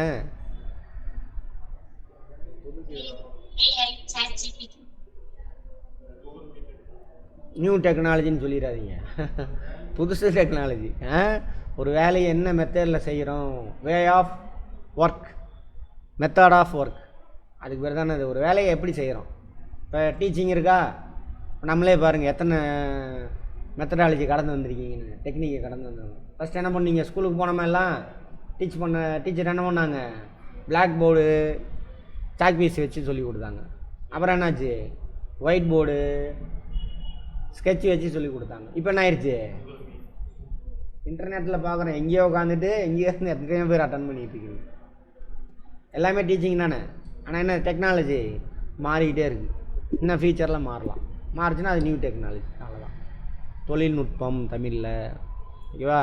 கேட்பாங்க 5ஆவது உற்பத்தி காரணி எது அப்படின்னு கேட்பாங்க. அதானது தொழில்நுட்பம். தனியாக பிரிச்சுட்டானுங்க. அடுத்தது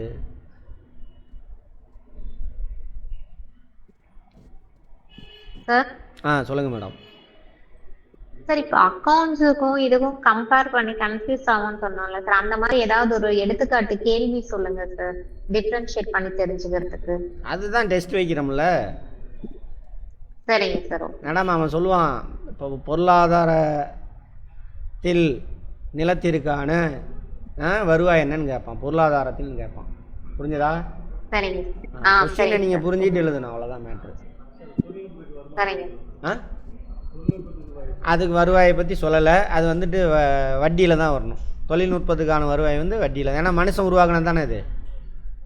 டெக்னாலஜிங்கிறது என்னது? மனுஷன் உருவாக்கினது தானே. இந்த டிவி இப்போ நீங்கள் அங்கே உட்காந்து மொபைல் பார்க்குறதெல்லாம் மனுஷன் உருவாக்குனது. ஸோ அதுக்கான வருவாய் வட்டியிலே அடங்கிடும். நல்ல கேள்வி. அடுத்தது போலாமா? இப்போ தான் அங்கே எடுத்துட்டோம். இப்போ என்னென்ன பார்த்தோம்? முதல் நிலை தொழில், 2ஆம் நிலை, 3ஆம் நிலை தொழில் பார்த்தோம். ஒரு பொருளாதாரத்தில் 2 முக்கியமான பேர் இருப்பானுங்க. யார் யார்? பொதுமக்கள், தொழில் நிறுவனங்கள். தொழில் நிறுவனம் என்ன பண்ணுவான்? பண்டம் மற்றும் பணியை உற்பத்தி பண்ணுவான். யாருக்காக? மக்களுக்கு. அது உற்பத்தி பண்ணால் அவனுக்கு என்ன வேணும்? உற்பத்தி காரணி வேணும். அதை யார்கிட்டேருந்து வாங்குவான்? பொதுமக்கள்கிட்டருந்து வாங்குவான். அந்த உற்பத்தி காரணியை 4ஆக பிரிக்கிறோம்.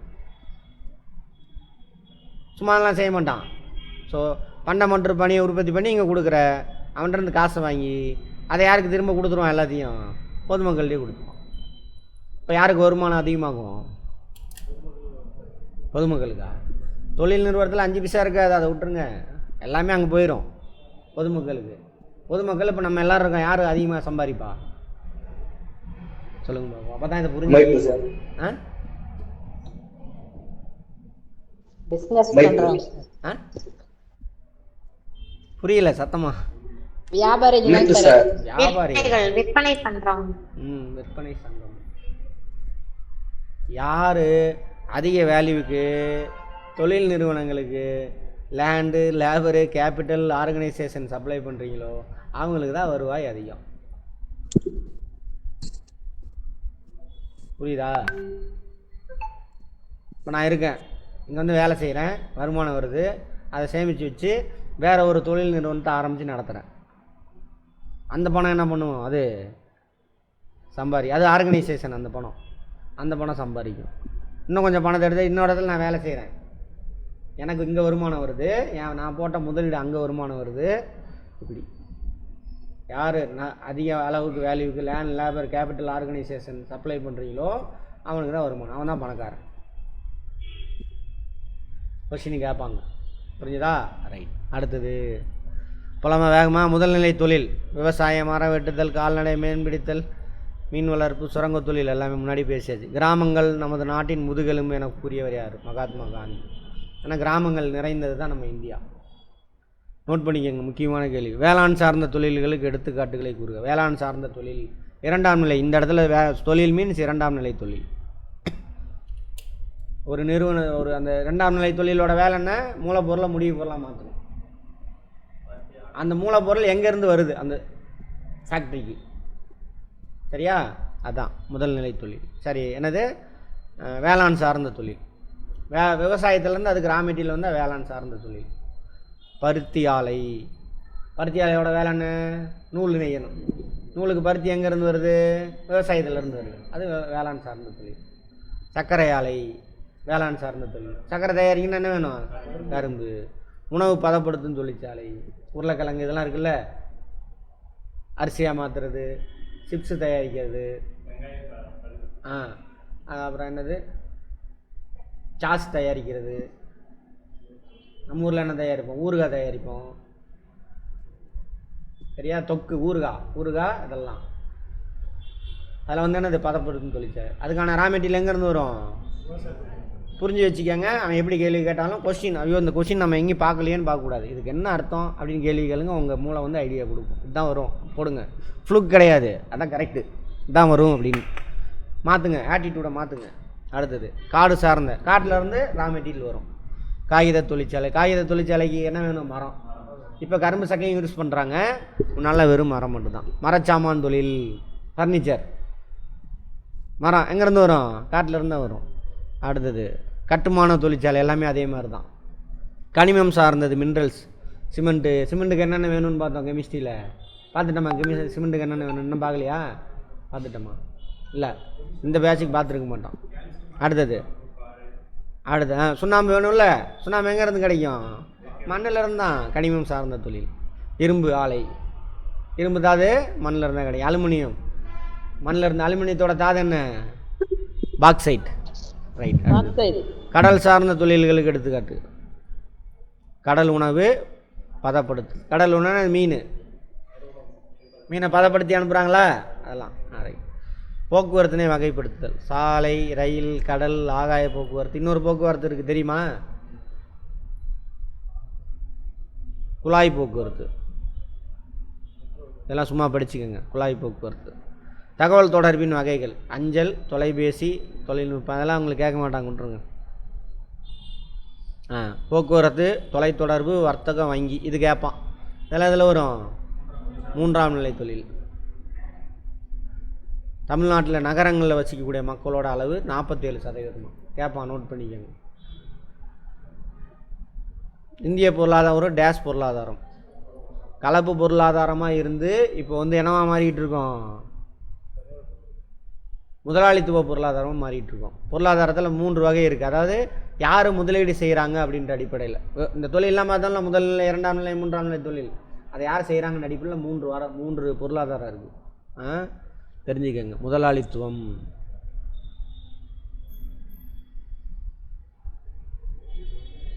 சமதர்மம் அல்லது சோசியலிசம். இது 2 தான் இருக்குது, 2 எக்ஸ்ட்ரீம்.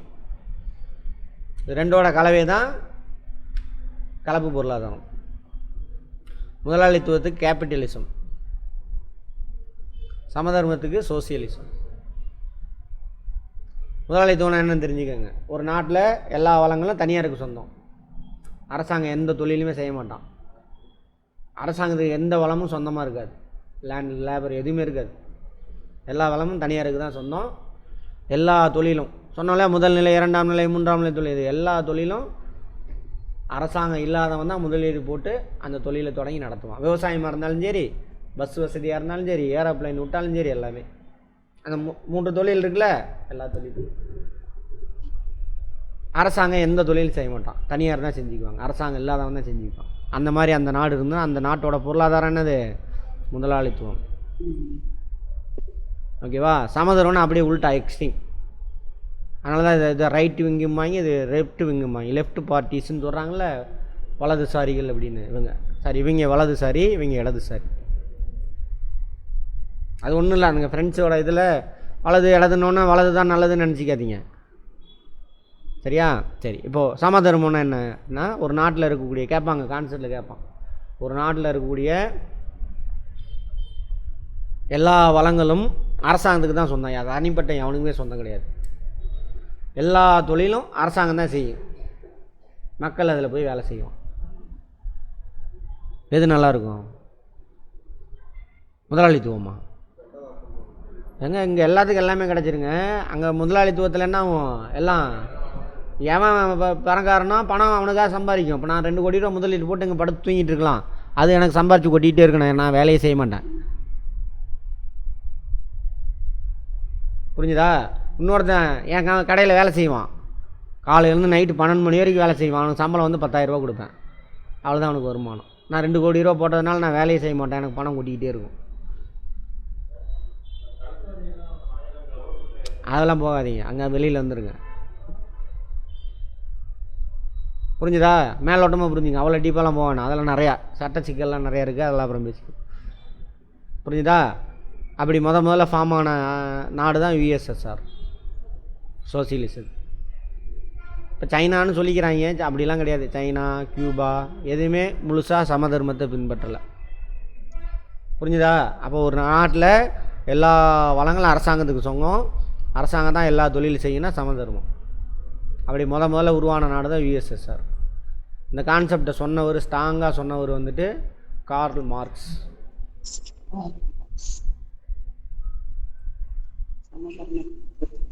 அப்போ என்ன ஆகும், எல்லா அந்த நாட்டில் உள்ள வளம் எல்லாமே என்ன ஆகும், எல்லா மக்களுக்கும் கிடச்சிட்டு, எல்லாத்துக்கும் உணவு, உடை, இருப்பினும் எல்லாமே அரசாங்கம் பார்த்துக்கும். வேலை செஞ்சிருவா, சாப்பாடு கிடச்சிட்டு. சரியா? USSR வேணால் உடஞ்சிருச்சு.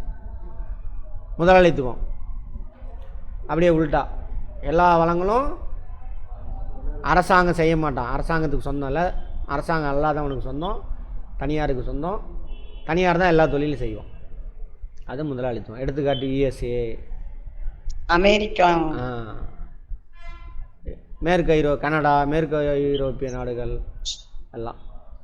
நம்மளுது ஜவஹர்லால் நேரு வந்து வித்தியாசமாக பண்ணுறார், கலப்பு பொருளாதாரம், மிக்சடு எக்கானமி, கலப்பு பொருளாதாரம் கொண்டு வந்துட்டார். கலப்பு பொருளாதாரம்னா ஒன்றும் கிடையாது, இது ரெண்டையும் மிக்ஸ் பண்ணிட்டார், ரிசர்வ் பண்ணிடுவார். ஒரு சில இந்த தொழிலெலாம் வந்துட்டு அரசாங்கம் மட்டும் செய்யும், இந்த தொழிலெலாம் தனியார் செஞ்சுக்க அப்படின்னு பிரிச்சுடுவார். அப்போ அரசாங்கம் தொழில் செய்கிறாங்க, தனியாரும் தொழில் செய்கிறாங்க. அதனால் நம்மளது என்னது, கலப்பு பொருளாதாரம். அப்படி இருந்தது. இந்த LPG பாலிசின்னு ஒன்று வந்துச்சா, கேட்பாங்க எல்பிஜினா என்னன்னு கேட்கலாம். Liberalisation, privatisation, globalisation. குளோபலைசேஷன். தாராளமயமாக்கல், தனியார் மயமாக்கல், உலகமயமாக்கல். கான்செப்டை புரிஞ்சுக்கங்க. இந்த பாலிசி நம்ம எப்போ அடாப்ட் பண்ணோம்? 1992. அது பேக்ரவுண்டில் ஹிஸ்ட்ரிலாம் வேணாம் உங்களுக்கு, பெரிய கதையெல்லாம் இருக்குது. தாராளமயமாக்கல்னாக்கா ஈஸியாக ஒருத்தன் எந்த தொழில்னாலும் தொடங்கிடலாம். அதான் தாராளமயமாக்கல். அரசாங்கத்திட்ட போய் தொங்கிட்டு இருக்கணும், லைசன்ஸ் வாங்கணும், அதெல்லாம் கிடையாது. தனியார் மயமாக்கல், அரசாங்கம் வச்சுருந்தால நம்ம ஊர் உருவாக்குனார்ல ஜவஹர்லால் நேரு, இந்த துறையில் அரசாங்கம் தான் செய்யணும்னு சொன்னாங்கல்ல, அது எல்லாத்தையும் தனியாருக்கு விற்கணும். அதான் ப்ரைவேட்டைசேஷன். விற்றுக்கிட்டே இருக்காங்களா? ஃப்ளைட் கொண்டு விற்றாச்சா? ஹார்பர் கொண்டு விட்டாச்சா? அதான் ப்ரைவேட்டைசேஷன். அதை வேகமாக செல்றாரு நம்ம கேடி செய்கிறாரு. சரி, அடுத்தது அது அப்பயே 91, 92 வந்துருச்சு புதிய பொருளாதார கொள்கை. அப்புறம் உலகமயமாக்கல். இந்த கான்செப்ட் நல்லா புரிஞ்சுங்க. எந்த நாட்டில் தொழில் உற்பத்தி காரணியில் இந்தியாவுக்குள்ளே வரலாம். உற்பத்தி காரணி பார்த்தோம்ல, லேண்ட், லேபர், கேபிட்டல், ஆர்கனைசேஷன். எந்த நாட்டோட உற்பத்தி காரணி இந்தியாவுக்குள்ளே வரலாம். அதேமாதிரி நம்ம நாட்டில் உற்பத்தி காரணிகள் எந்த நாட்டுக்கானாலும் போகலாம். ஒன்று. அப்புறம் எந்த நாட்டோட கூட்ஸ் அண்ட் சர்வீஸும் இந்தியாவுக்குள்ளே வரலாம். நம்ம நாட்டோட கூட்ஸ் அண்ட் சர்வீஸே எந்த நாட்டுக்கு போகலாம். அதோட விளைவு தான் பாருங்கள். நீங்கள் அட்டன் பண்ணக்கூடிய ஆப்லேருந்து அந்த நிறையா ப்ரோக்ராம்ஸ்லாம் இருக்குல்ல, இதில் நிறைய ஆப் இருக்குது. இப்போ நீங்கள் ஆன்லைனில் பார்க்குறேன்னா சும்மா இல்லை, அத்தனை ஆப்புக்கு நம்ம பே பண்ணுறோம். சரியா? அது எல்லாமே வெளிநாட்டுக்காரன் தான், எதுவுமே நம்மளுது இல்லை. கூகுளில் ஜிமெயில் வச்சுருக்கீங்களா, அதுக்கு நீங்கள் ஃப்ரீயாக பார்ப்பீங்க. அதுக்கு மேலெலாம் சேவிங்ஸ் வைக்கணும், சேவ் பண்ணணும் அப்படின்னா பணம் பே பண்ணணும் மாதம் மாதம். அந்த கூகுள் மீட் அது ஃப்ரீ. மற்ற ஆப்லாம் இருக்குல்ல, இப்போ ஸ்க்ரீன்லாம் யூஸ் பண்ணுறோம்ல, அதுக்கு பே பண்ணணும். எல்லாத்துக்கும் பே பண்ணுறோம். அப்போ ஆப்பு வீடியோ பார்க்குறீங்களா, எல்லாம் வேறு நாட்டுக்காரனுக்கு போகுது. அதெல்லாம் இஸ்ரேல் கலந்து அப்படி வந்தது தான். இந்த எல்பிஜி பாலிசினால தான் உலகத்தில் இருக்கக்கூடிய எல்லா பொருளும் நமக்கு கிடைக்குது. நம்ம பொருள் உலகத்தில் எங்கே வேணும்? நம்ம ஊரில் விளையிற முருங்கைக்காய் அமெரிக்காவில், கனடாவில் கிடைக்குது. முருங்கைக்கீரை அங்கே கிடைக்குது. நம்ம வீட்டு கொலையில் வச்சுக்கிட்டு முருங்கைக்கீரையா சி அப்படின்றோம். அவன் வாங்கி திங்கிறான், அதோட அருமை தெரிஞ்சு. அவ்வளோ நல்லது முருங்கைக்கீரை. சரி, அதெல்லாம் அவ்வளோலாம் போவேனா டெக்னிக்கெல்லாம், நான் வெளில வந்துடுவேன். இந்த LPG policy, liberalisation, privatisation, globalisation. தாராளமயமாக்கல், தனியார் மயமாக்கல், உலகமயமாக்கல். இதுக்கு ஒரு வார்த்தையை கொடுத்து எல்பிஜியில் குளோபலைசேஷன் சொல்கிறான், அதுக்கு என்னங்க அர்த்தம்னு கேட்பான். எல்லாம் டிகிரி முடித்தவங்க தானே கேட்கலாம், பார்த்துக்கோங்க. சரியா? அப்புறம் தனியார் மயமாக்கல். தனியார் மயமாக்கல்னா என்ன? அரசாங்கம் வச்சுருக்க வார்த்தையிலே அர்த்தம் இருக்குது. தனியாருக்கு விற்றுறணும், அதை விற்றுக்கிட்டு இருக்காங்களா, நடக்குதா? லிபரலைசேஷன். ஈஸியாக தொழில் தொடங்கணும், சட்டத்தை சிற்றத்தெல்லாம் என்ன பண்ணணும், குறைக்கணும், கட்டுப்பாடெலாம் நிறையா இருக்கக்கூடாது. இந்த எல்பிஜி அதுலேருந்து என்ன பண்ணிகிட்டு இருக்கோம் நம்ம? மிக்சடு எக்கானமியில், இப்போ தான் சொல்ல வந்தேன். மிக்சடு எக்கானமிலேருந்து எங்கே ட்ராவல் ஆகி போயிட்டுருக்கோம்? முதலாளித்துவத்தை நோக்கி போயிட்டுருக்கோம். அதான் எல்லாத்தையும் தனியாருக்கு விற்றுக்கிட்டே இருக்கும். புரிஞ்சதா? கேட்பாங்க. ஏன்னா அங்கே ஒரு வார்த்தை கொடுத்துருக்கானா, என்ன கொடுத்துருக்கான்? இந்திய பொருளாதாரத்தின் தன்மை. இதுதான் தன்மை, இந்திய பொருளாதாரத்தோட தன்மை. மிக்சடு எக்கானமிலேருந்து எதை நோக்கி போயிட்டுருக்கோம்? கலப்பு பொருளாதாரம், சாரி, முதலாளித்துவத்தை நோக்கி போயிட்டுருக்கோம். கொஸ்டின் பேப்பர் எடுக்கிறோட மைண்ட் செட்டை பொறுத்து, அவரோட மைண்ட் ஃப்ரீனஸ் பொறுத்து கேட்பாங்க. அடுத்தது கலப்பு பொருளாதாரம். நமது நாட்டில் மொத்த நாட்டு உற்பத்தியில் முதன்மை பங்களிப்பு தரும் துறை சேவைத்துறை. புரியுதா? இதை ஒன்று சொல்லிடுறேன், நோட் பண்ணிக்கோங்க. இந்தியாவில் முதல் நிலை தொழில், இரண்டாம் நிலை தொழில், மூன்றாம் நிலை தொழில் இருக்கா? ரெண்டு கான்செப்ட் சொல்லிடுறேன். ஒன்று வேலை வாய்ப்பு. இந்தியாவில் வேலை வாய்ப்பு அதிகமாக இதில் கிடைக்குதுன்னா இதில் தான் கிடைக்குது. முதல் நிலை தொழில் விவசாயம், அதில் தானே இருக்காங்க. ரெண்டாவது அதிகமான வேலைவாய்ப்பு சேவைத்துறை. மூன்றாவது அதிகமான வேலைவாய்ப்பு தான் இரண்டாம் நிலை தொழில். ஃபேக்ட்ரியில் இருக்காங்கள்ல, அந்த தொழில். அடுத்தது எம்ப்ளாய்மெண்ட், இங்கிலீஷில். மெயின் இந்த மாதிரி கான்செப்டில் இருந்தால் கொஸ்டினே வரும். அடுத்து என்ன சொன்னேன்? வருவாய், ஜிடிபி. ஜிடிபின்னா என்ன தெரியுமா?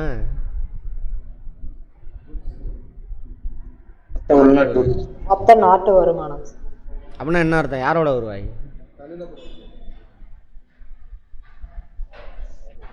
யாரோட வருமானம்? அரசாங்கத்தோட வருமானமா மக்களோட வருமானமா? ஒரு ஆண்டில் உற்பத்தி செய்யப்பட்ட பண்டங்கள் டெஃபனிஷன்ல நீங்கள் சொல்லாதீங்க, அது உள்ளே போய் அர்த்தம் சொல்லுங்கள். யாரோட வருமானம்? அரசாங்கத்தோட வருமானமா மக்களோட வருமானமா? மக்களோட வருமானம். ஜிடிபினா அந்த நாட்டில் இருக்கக்கூடிய எல்லா மக்களுக்கும் இந்த வருஷம் எவ்வளோ வருமானம் வந்துச்சு அப்படின்னா ஜிடிபி. புரியுதா? அடுத்து ஜிடிபி growth ரேட் அப்படிம்பாங்க. இப்போ தமிழ்நாடு இப்போ கரண்டில் எவ்வளோ GDP growth rate எவ்வளோவாம்மா? 6. News paper படிக்கிறல, புக்கை படிக்கிறேன்னு நினைக்கிறேன். 11 சம்திங். இப்போது புக்கை படிக்காதீங்க, கரண்ட் அஃபேர் இதெல்லாம் 5 வருஷத்துக்கு முன்னாடி 2-4 வருஷத்துக்கு முன்னாடி உள்ளதை சொல்லாதீங்க. 6%. அது மைனஸில் போயிடுச்சு. அது அப்போ 11 சம்திங். அதான் போய் பேப்பர்லாம் போட வந்துச்சா இல்லையா? பேப்பர்லாம் அதுதான் கரண்ட் அஃபேரு. வேறு ஏதாவது புக் எடுத்து படிப்பீங்களா? அதுக்கு இதுதான் கரண்ட். டெய்லியும் நியூஸில் வருதில்ல, அதுதான் கரண்ட் அஃபேரு. ஆமாம், அதுக்கு ஒரு புக்கை வச்சு படித்து சுற்றுவாங்க நம்ம ஆளுங்க, டிஎன்பிசி இவங்கெல்லாம். இந்த கான்செப்ட் புரிஞ்சுட்டு எதுலாம் என்னடா நடக்குதுன்னு இப்போ பேப்பரை படித்து புரிஞ்சிட்டு வந்தீங்கன்னாக்கா அதான் கரண்ட் அஃபேர். அதுக்கு ஒரு புக்கை வச்சு மனப்பாடம் பண்ணுறதில்ல. அவன் ஒரு கொஸ்டின் எவனாவது எடுப்பான், அதுக்கு பதில் கொடுப்பான், அந்த கொஸ்டின் ஆன்சர் மனப்பாடம் பண்ணுறதில்ல. அதுக்கு பேர் கரண்ட் அஃபேர் இல்லை. சரி, 11 சம்திங் நோட் பண்ணி வைங்க, கேட்குறதுக்கு வாய்ப்பு இருக்குது கரண்ட் அஃபேரில். அடுத்தது இதெல்லாம் ஏன்னா முக்கியமாக ட்ரெண்டான விஷயம். அதெல்லாம் தமிழ்நாட்டோட ஜிடிபி growth ரேட். சரி, ஜிடிபினா என்ன சார்? அந்த நாட்டு மக்களுடைய வருவாய். தமிழ்நாட்டோட ஜிடிபி growth ரேட் 11%. இப்போ எக்ஸாம்பிள் இதை வச்சு போவோம். 11 சம்திங் 11 வச்சுக்குவோம். அப்போது தமிழ்நாட்டில் 8 கோடி மக்கள் இருக்காங்க. 8 கோடி மக்களுடைய வருவாய் 100 ரூபான்னு வச்சுக்குவோம். அது குரோர்ஸில் இருக்கும், ஏகப்பட்ட ஏதோ ட்ரில்லியன் குரோர்ஸ் சம்திங் சொல்கிறாங்க சத்தமாக. ஓகேவா? மியூட்டில் போடுங்க மேடம், ரெக்கார்ட் ஆகுது. இப்போ 100 ரூபான்னு வச்சுக்கோங்க. இந்த 800 கோடி 8 கோடி பேர் இருக்காங்க இல்லையா? 8 கோடி பேருனுடைய வருவாய் 100 ரூபான்னு வச்சுக்கோங்க. இதான் ஜிடிபி, கிராஸ் டொமஸ்டிக் ப்ராடக்ட். அது விளக்கெல்லாம் உங்களுக்கு வேண்டாம், இப்போ டைம் இல்லை நமக்கு, ஏன்னா அது நேஷ்னல் இன்கமே கிடையாது. அப்புறம் எப்படி சார் இது? கரண்ட் அஃபேரில் கேட்போம். growth ரேட் இது ஆப்டிடியூடில் கேட்பான், பார்த்துக்கோங்க. growth ரேட்னா என்ன சார்? வளர்ச்சி வீதம். தமிழில் எல்லாமே கால்குலேட் பண்ணியிருப்பீங்களே, ப்ராக்டிக்கல் போயிருப்பீங்க, டேபிள் போட்டிருப்பீங்க. growth ரேட்டு, இந்த கம்பெனி, இந்த சங்கம், ஷேர் கேபிட்டலில் இவ்வளோ growth ரேட்டு, இதில் growth ரேட்டு ஏதோ போட்டிருப்போம் ஃபார்முலா வச்சு. growth ரேட்னா என்ன சார்? இது இந்த ஆண்டு 100 ரூபா, அடுத்த ஆண்டு இந்த ஆண்டு 80 ரூபான்னு 100 ரூபா, அடுத்த ஆண்டு 110 ரூபா இருக்குது. எவ்வளோ இன்க்ரீஸ் ஆகிருக்கு? போன ஆண்டோட 10 ரூபா. இந்த 10 ரூபா இந்த 100 ரூபாயில் எத்தனை சதவீதம் அப்படின்னு பார்த்தோம்னா அதான் growth ரேட். எத்தனை சதவீதம்? 10%. இப்போ 11 ரூபா இருக்குது. இப்போ 100 ரூபாயாக இருந்த தமிழ்நாட்டு மக்களுடைய வருவாய் இப்போ 111 ரூபாயாக மாறிடுச்சு. இப்போ growth ரேட் எவ்வளவு? 11. ஆப்டிடியூடில் இது கேட்டிருக்கான், டேட்டா இன்டர்பிரிட்டேஷன் இருக்குது, டேபிள் கொடுத்து கேட்கலாம், பார்த்துக்கோங்க. ஆமாம், அதுவும் ஒரு சாம்பிள் போட்டு தரேன், ஒன்றும் பிரச்சனை இல்லை. பை சார்ட்டு, அந்த கிராஃபு, டேபிள். ஏன்னா 50 மார்க் இல்லை, ஐயோ பயப்படுவீங்க, அதெல்லாம் ஒன்றும் பயப்பட வேண்டாம், பார்த்துக்கலாம். பர்சன்டேஜ் தான் அது, டேபிளுக்கும் சரி எல்லாத்துக்குமே சரி பர்சன்டேஜ் தான், பை சார்ட்டுக்கும் பர்சன்டேஜ் தான், வேறு ஒன்றும் கிடையாது. சரி, இதாங்க growth ரேட்டு. எம்ப்ளாய்மெண்ட், நாட்டு வருவாயா? ஜிடிபி தான் நாட்டு வருவாய். அந்த ஜிடிபியில் எவ்வளோ கான்ட்ரிபியூஷன்? இப்போ 100 ரூபாயா? 100 ரூபாயில் யார் அதிகமான வருவாய் கொடுக்குறாங்க அப்படின்னா இந்தியாவுக்கு, சாரி தமிழ்நாட்டுக்கு, இந்தியாவுக்கு வச்சுக்கோங்க. ஓகேவா? 2ஆம் நிலை தொழில் தான் அதிக வருவாய் கொடுக்கும். ஃபஸ்ட். 2வது அதிக வருவாய் இதான் நம்பர் 1. வருவாயில் நம்பர் 1 மூன்றாம் நிலை தொழில். 2வது அதிக வருவாய் 2ஆம் நிலை தொழில். அதிக பேர் வேலை செய்கிறான், ஆனால் வருவாய் கம்மி. எது? முதல் நிலை தொழில். கேட்பாங்க, பார்த்துக்காங்க. ஆர்டர் படுத்து அப்படிமா, இந்திய வருவாயில் ஜிடிபியில் எந்தெந்த துறை அப்படின்னு ஆர்டர் படுத்துமா, இது ஒரு கேள்வி வரலாம். ஓகேவா? அடுத்தது புரியலனா கேளுங்க. 3ஆம் நிலை தொழில். உற்பத்தி காரணிகள் எவை எவை? அதெல்லாம் இப்போ தானே பார்த்தோம். நிலம், உழைப்பு, மூலதனம், தொழில் முனைவோர். அதான் அந்த ஆர்கனைசேஷன் இருக்குல்ல, அமைப்புன்னு பார்த்தோமா, அமைப்பு, அதான் தொழில் முனைவோர்னு போட்டுறோம். தொழில் முனைவோர், தொழில் தொடங்குறவன், முதலாளி அப்படின்னு அர்த்தம். பொருளியலின் தந்தை ஆடம் ஸ்மித். கேட்கலாம். பொருளியலுக்கான தந்தை. செல்வ இலக்கணத்தை வழங்கி ஆடம் ஸ்மித். செல்வம்னா என்ன அப்படின்னு சொல்லியிருப்பார். அவர் சொன்ன அந்த இலக்கணம் பாருங்கள். நன்னெறி கருத்து உணர்வு கொள்கை மற்றும் நாடுகளின் செல்வமும் அவற்றை உருவாக்குகின்ற காரணங்கள் ஒரு ஆய்வு. இதெல்லாம் நூல்கள். நன்னெறி கருத்து உணர்வு கொள்கைங்கிறது ஒரு நூல். நாடுகளின் செல்வம் அவற்றை உருவாக்குகின்ற காரணம் நூல். அதோட ஆசிரியர் யார்? Adam Smith. இதில் நாடுகளின் செல்வமும் அவற்றை உருவாக்குகின்ற காரணிகளும் இருக்குல்ல, அதில் தான் வந்துட்டு செல்வ இலக்கணத்தை சொல்லியிருப்பார். செல்வனா என்ன? செல்வனா உங்கள் இப்போ பக்கத்து வீட்டு பையன் அந்த செல்வம் இல்லை, இது வெல்த்து இங்கிலீஷில். வேலை பகுப்பு முறையை முதலில் அறிமுகம் செய்தவர் யார்? Adam Smith. வேலை பகுப்பு மேனேஜ்மெண்ட்டில் முக்கியமான டாபிக் இது. டிவிஷன் ஆஃப் லேபர், வேலை பகுப்பு இங்கிலீஷில். வார்த்தையிலே அர்த்தம் இருக்குது பாருங்கள், மனப்பாடம் பண்ணாதீங்க. மேனேஜ்மெண்ட் கொஸ்டின் இருக்குல்ல, ஒரு யூனிட் இருக்குல்ல மேனேஜ்மெண்ட்டுன்னு. கோஆப்ரேட்டிவ் மேனேஜ்மெண்ட்டாக வெறும் மேனேஜ்மெண்ட் இருக்கா? அதுலேயும் இது வரும். அதுலேயும் இது வரும், முக்கியமானது. மேனேஜ்மெண்ட்னு வார்த்தை வந்துருச்சுல, கேட்டுருவாங்க, பார்த்துக்கோங்க. வேலை பகிர்வு, வேலையை பிரிக்கிறோம், அதான் வேலை பகிர்வு டிவிஷன் ஆஃப் லேபர். அதோட விளைவு தான் இன்றைக்கி வந்துட்டு இவ்வளோ பயங்கரமான ஃபாஸ்ட்டான உலகம். ஹோட்டல் கடையை வச்சு பார்க்கலாமா? இப்போ சின்ன ஹோட்டல் கடை இருக்குது, அதில் என்ன பண்ணுவான்? ஓனர் தான் இட்லி ஊற்றுவான், புரோட்டா போடுவான், காசு வாங்கிக்குவான், சப்ளை பண்ணுவான், இலை எடுப்பான், எல்லாம் ஒரே ஆள் பார்த்துருவான். அவனும் அவங்க ஒய்ஃப் 2 பேர் சேர்ந்தே பண்ணிடுவாங்க. அதே பெரிய சரவண பவனுக்கு போங்க, பில்லு ஒருத்தன் கொடுப்பான் கேஷ் வாங்கிட்டு, அது பண்ணி ஒருத்தன்ட்ட கொடுக்கணும். ஒருத்தன் இலையை போட்டுட்டு போவான், இன்னொருத்தன் தண்ணி வைப்பான். பரிமாறுறது ஒரே வேலை தான், எத்தனை பேர் செய்கிறான் பாருங்க. அப்புறம் ஒருத்தன் வந்து கூட்டு பொரியல்லாம் வச்சுட்டு போவான். அப்புறம் ஒருத்தன் சாப்பாடு மட்டும் போடுவான், ஒருத்தன் சாம்பார் மட்டும் ஊற்றுவான், ஒருத்தன் ரசம் மட்டும் ஊற்றுவான். அப்புறம் கடைசியில் இடம் இருக்கிறோம். இதான் டிவிஷன் ஆஃப் லேபர். இதுதான் இன்றைக்கி அட்வான்ஸ்டு லைஃபுக்கு முக்கியமான காரணமே. புரியுதா? அதோட விளைவு தான் பாருங்கள். இப்போ உருளைக்கிழங்கு சிப்ஸ் இருக்கா, இப்போ நம்ம தெருவில் ஒருத்தன் போடுறான்னா என்ன பண்ணுவான்? அவனே உருளைக்கிழங்கு கழுவிட்டு தோலெல்லாம் சீவிட்டு அவர் கையாலேயே அவர் என்ன பண்ணுவார்? சீவி அப்புறம் எண்ணெயில் போட்டு எடுத்து மிளகாத்தூள் கலக்கி வைப்பார். ஒரு ஆள் செய்கிற வேலை. இப்போ டிவிஷன் ஆஃப் லேபர் கான்செப்டில் என்னாச்சு தெரியுமா? நேஷ்னல் ஜியோகிராஃபி இதெல்லாம் பார்ப்பீங்களே, உருளைக்கிழங்கு எடுத்துகிட்டு வந்து ஒரு இடத்துல கொட்டுவான். ஒரு இது என்ன பண்ணும்? எல்லாத்தையும் கழுவும். ஒரு இது என்ன பண்ணும்? அப்படியே தோலெல்லாம் உரிக்கும். இன்னொன்று என்ன பண்ணும்? சீவும். இன்னொன்று என்ன பண்ணும்? ஓட்டை விழுந்தது, நல்லா இல்லை, தரம் இல்லாதெல்லாம் பிரிச்சிடும். இன்னொன்று அப்படியே போய் எண்ணெயில் வறுக்கும். இன்னொரு மிஷின் அப்படியே கொண்டு வந்து ட்ரை பண்ணி கொண்டு வரும். இன்னொரு மிஷின் பேக் பண்ணும். இன்னொரு மிஷினு மிளகாத்தூள் தூவும். இன்னொரு மிஷினு அமைக்கும். அதை எடுத்து மட்டும் வைப்பான் நம்மால். அதனால் என்னாச்சு? Mass production. ஆமாவா? குர்குரே இந்தியா ஃபுல்லாக சப்ளை ஆகுதுல, எத்தனை ஃபேக்ட்ரியில் சப்ளை ஆகுது தெரியுமா? எத்தனை கோடி பேர் இருக்கும்? 140 கோடி பேர் இருக்கும். 140 கோடி பேருக்கும் இந்த குர்குரே, முர்குரே, மர்குரே இதெல்லாம் வந்து எவ்வளவு? 2-3 ஃபேக்ட்ரியிலேருந்து தயாராகுது.